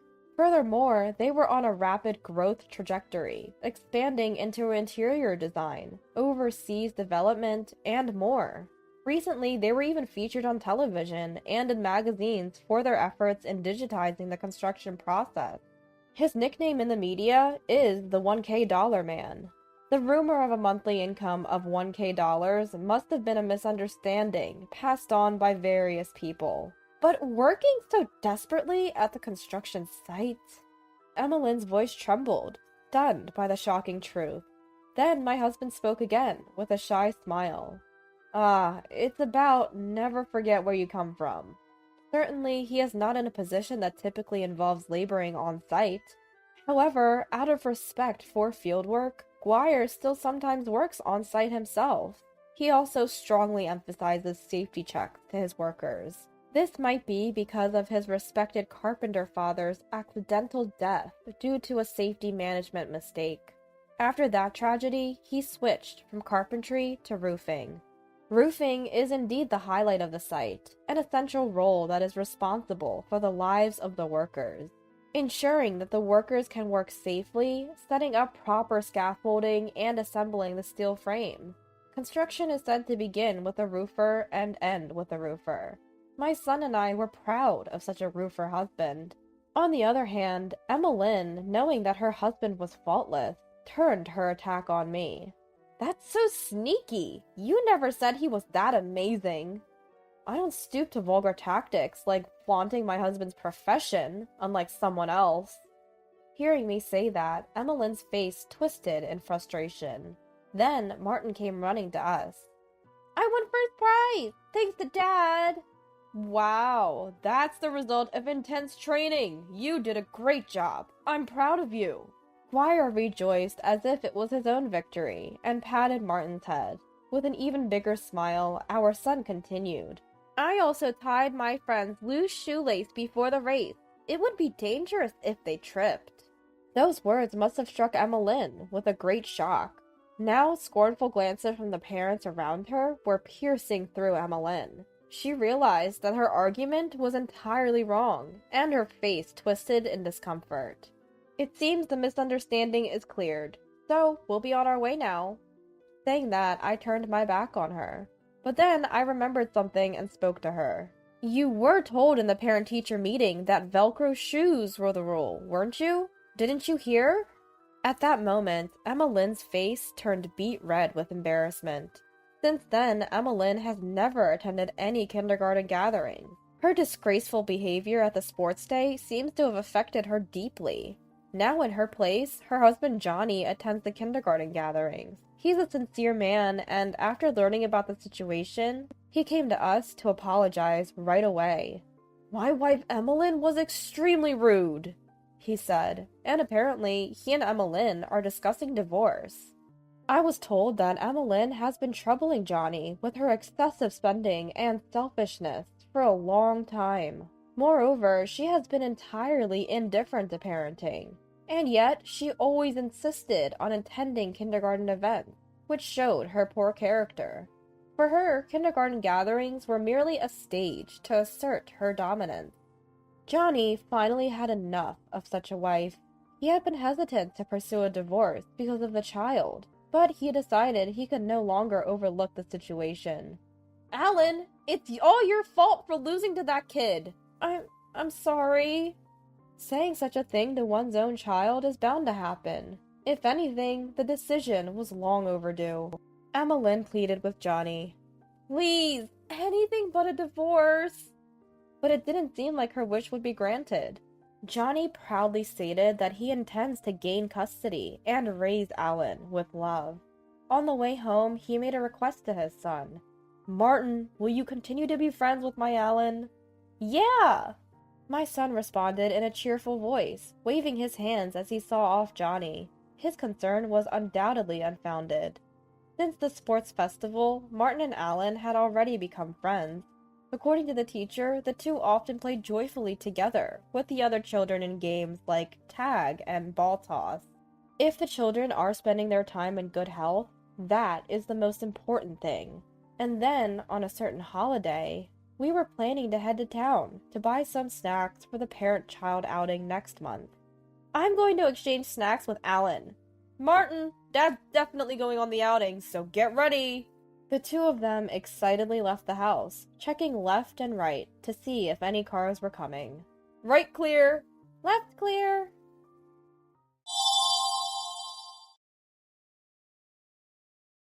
My name is Susan, and I am a 62-year-old homemaker.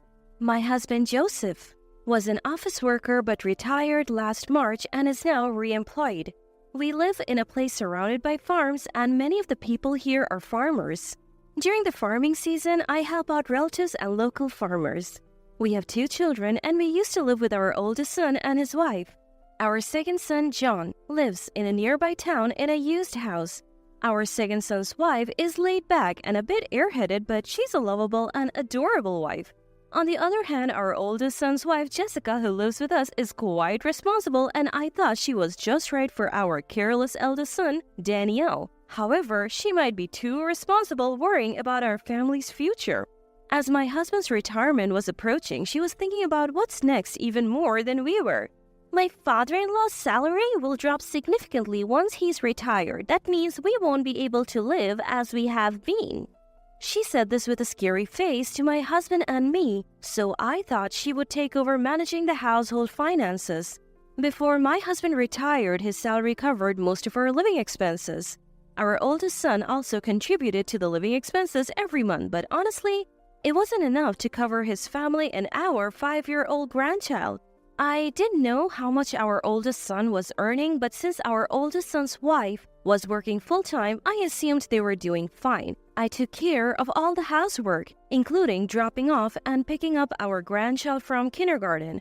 On holidays, they often left our grandchild with me and went out to play, leaving our oldest son behind. My husband complained to our oldest son about his carefree wife several times. Did Jessica go out to play again? She's always demanding things but does whatever she wants. Our oldest son, who does whatever his wife says, could only laugh it off. As my husband says, our oldest son's wife always interferes with our actions. When our grandchild was born, my husband bought a minivan so we could all ride together. But our oldest son's wife immediately intervened. Such a big car is inefficient if we're not going out as a family every day.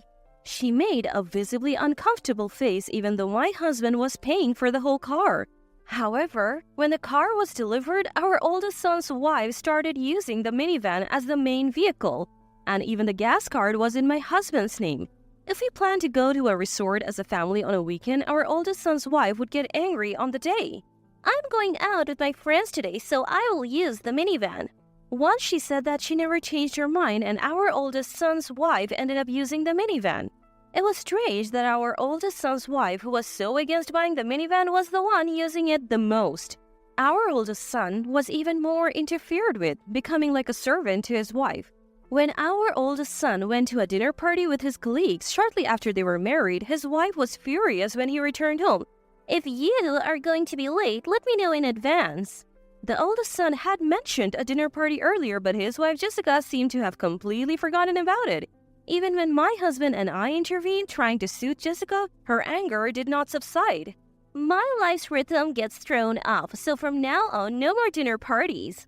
It was a selfish demand, but since our oldest son has a quiet nature, he silently agreed without arguing. Watching Jessica berate our oldest son even in front of her father-in-law and mother-in-law, I felt anxious, thinking that this marriage was a mistake.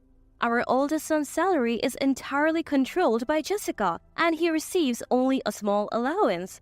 I felt sorry for him having to pay for his lunch from that little money, so I gave him a lunchbox. Jessica didn't seem to like the lunchbox either and complained to me. Don't send him off with a lunchbox without asking me. It affects our budget. I was so frustrated that I snapped back at her. The lunchbox's ingredients were bought with Joseph's money. So Jessica, don't interfere. Stunned by my words, Jessica couldn't argue back and reluctantly accepted the lunchbox for our eldest son.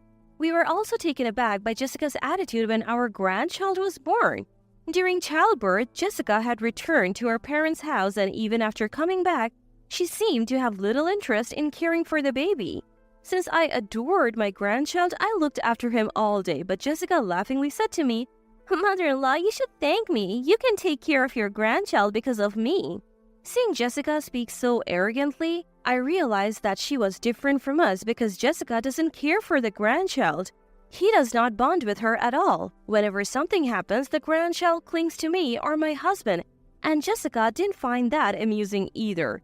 Even for kindergarten events, Jessica would show reluctance and say it's bothersome. Mother-in-law can go, right? It's none of my business. Although she probably wants to get along with her child, Jessica just can't make it work. Recently, she apparently went to pick up her child from kindergarten, a rare occasion, but he cried, saying he didn't want to go home with her.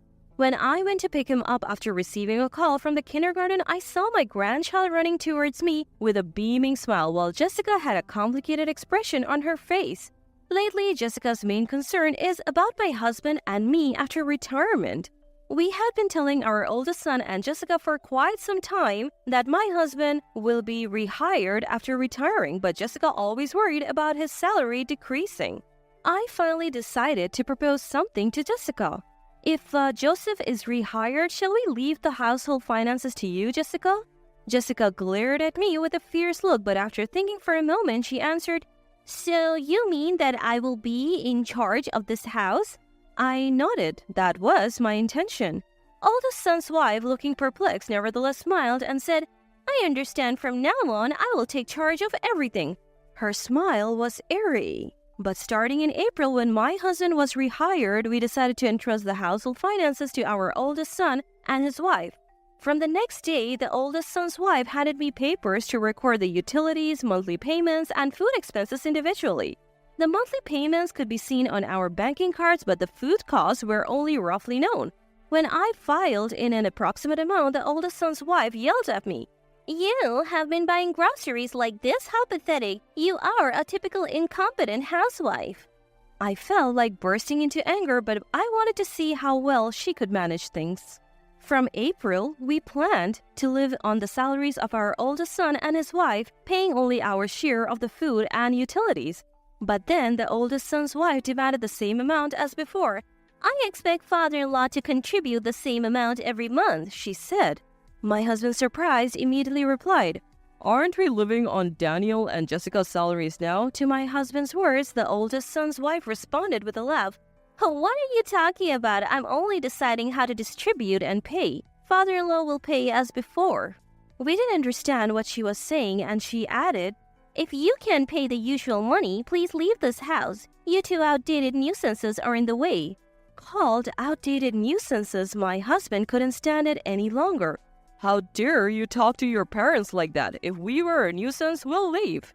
It was rare to see my usually gentle husband so angry. We went to our room to discuss our future. I was worried about what we would do if we left, so I asked my husband, "What will we do if we leave this house?" My husband replied calmly as if his earlier anger was a lie. We plan to go to John's house. I've already talked to him.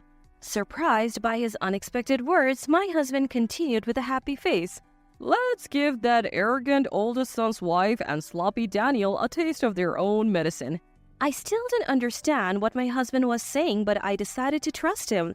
Our oldest son, who had heard that his wife wanted us to leave, was panicking alone. And, unable to stop her, a truly pitiful son. My husband had already begun preparing for the move, and I started packing too. The oldest son's wife, a little surprised to see that we were really moving, kept making snide comments as we packed. "Be prepared, I'll throw away all the stuff you leave behind. You outdated nuisance couple are slow in preparing for the move." I had always thought she was awful, but now she seemed to be showing her true colors, hurling one insult after another. "Don't you think about leaving some inheritance for your grandchildren, since you don't have much time left in life?" I had never seen my oldest son's wife so intense before, and I was stunned. But after she left, my husband was laughing. She must be thrilled thinking she can make this house and land her own. The area is rural, so there are many large houses, but ours is one of the most impressive ones. The house is old, but we have fixed it up many times so we can still live in it. The land is quite spacious, so if we wanted to build single-family homes, there's enough room for 4 or 5. A week after being told to leave this outdated nuisance of a house, my oldest son's wife came to me with a pleased look on her face. "Are you ready to move?" My husband replied with a smile just as big as hers. We'll be out by tomorrow. Don't worry. We had already moved most of our belongings and only the valuables were left. My oldest son's wife didn't seem to care where we were moving to. She just wanted us out of the house. The next day, as we were leaving, she saw us off at the front door with a confident posture.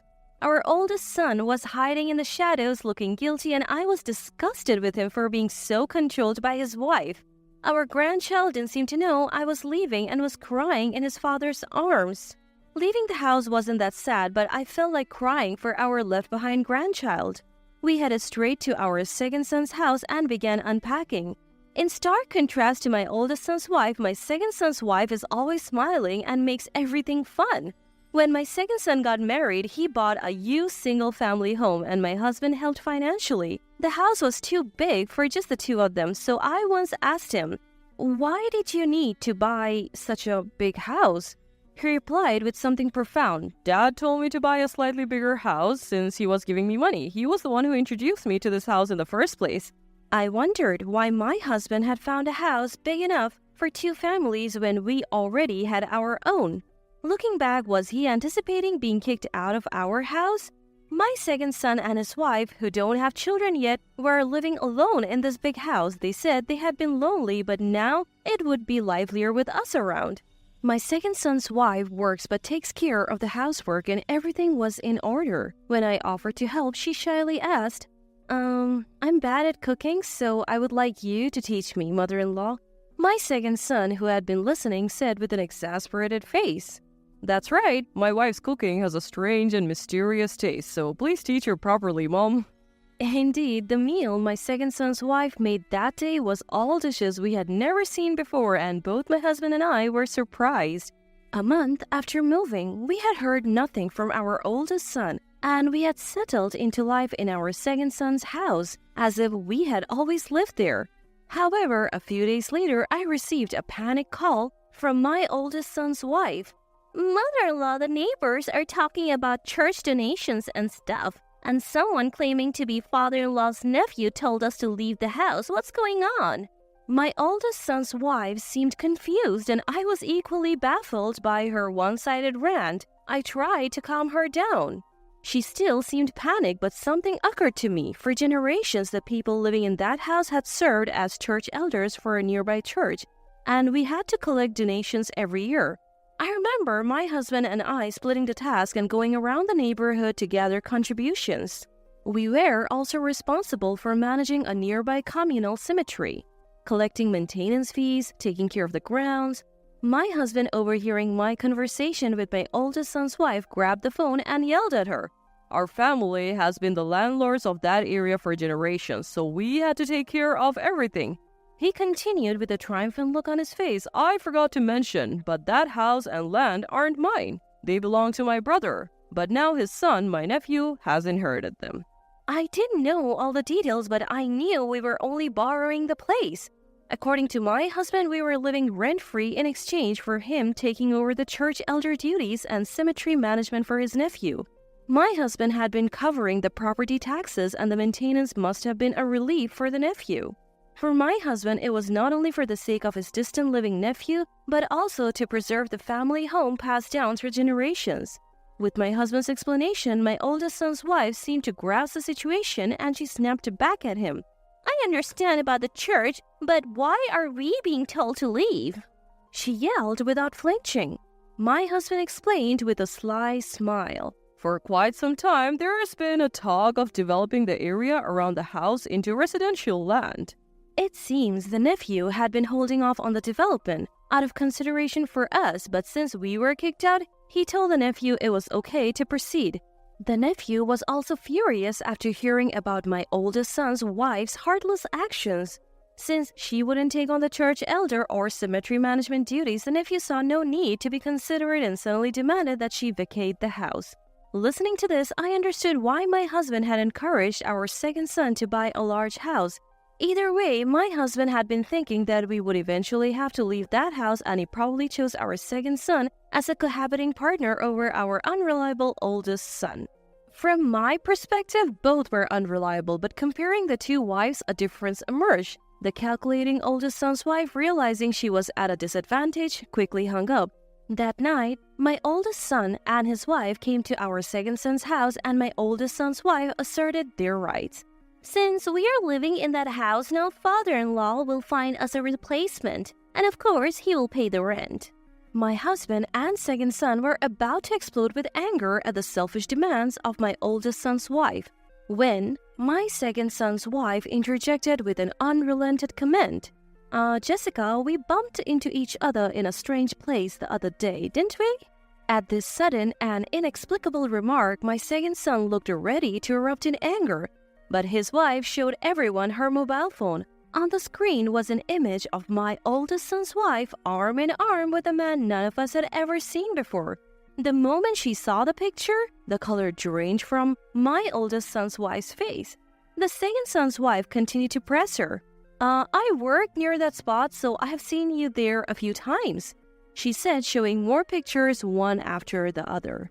My oldest son's wife's previous bravado was gone, and she looked down trembling. Even my unreliable oldest son couldn't hold back and yelled, You've been cheating on me? Normally, one would give up at this point, but my oldest son's wife wasn't silent.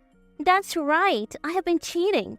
If you didn't have any assets, I would have never married a man like you. Whether defiant or proud, my oldest son's wife spat out her usual harsh words and left with one last parting shot. A man without a house or land, I'll be the one to break up with you. Without a single word of apology, she left my second son's house. Afterwards, my oldest son and his wife officially divorced. He took custody of their child, and substantial compensation was demanded. With the evidence photos taken by my second son's wife, there was no way to deny it. My oldest son rented an apartment and lived with his child. But since we live nearby, I go over to take care of my grandchild. I was worried.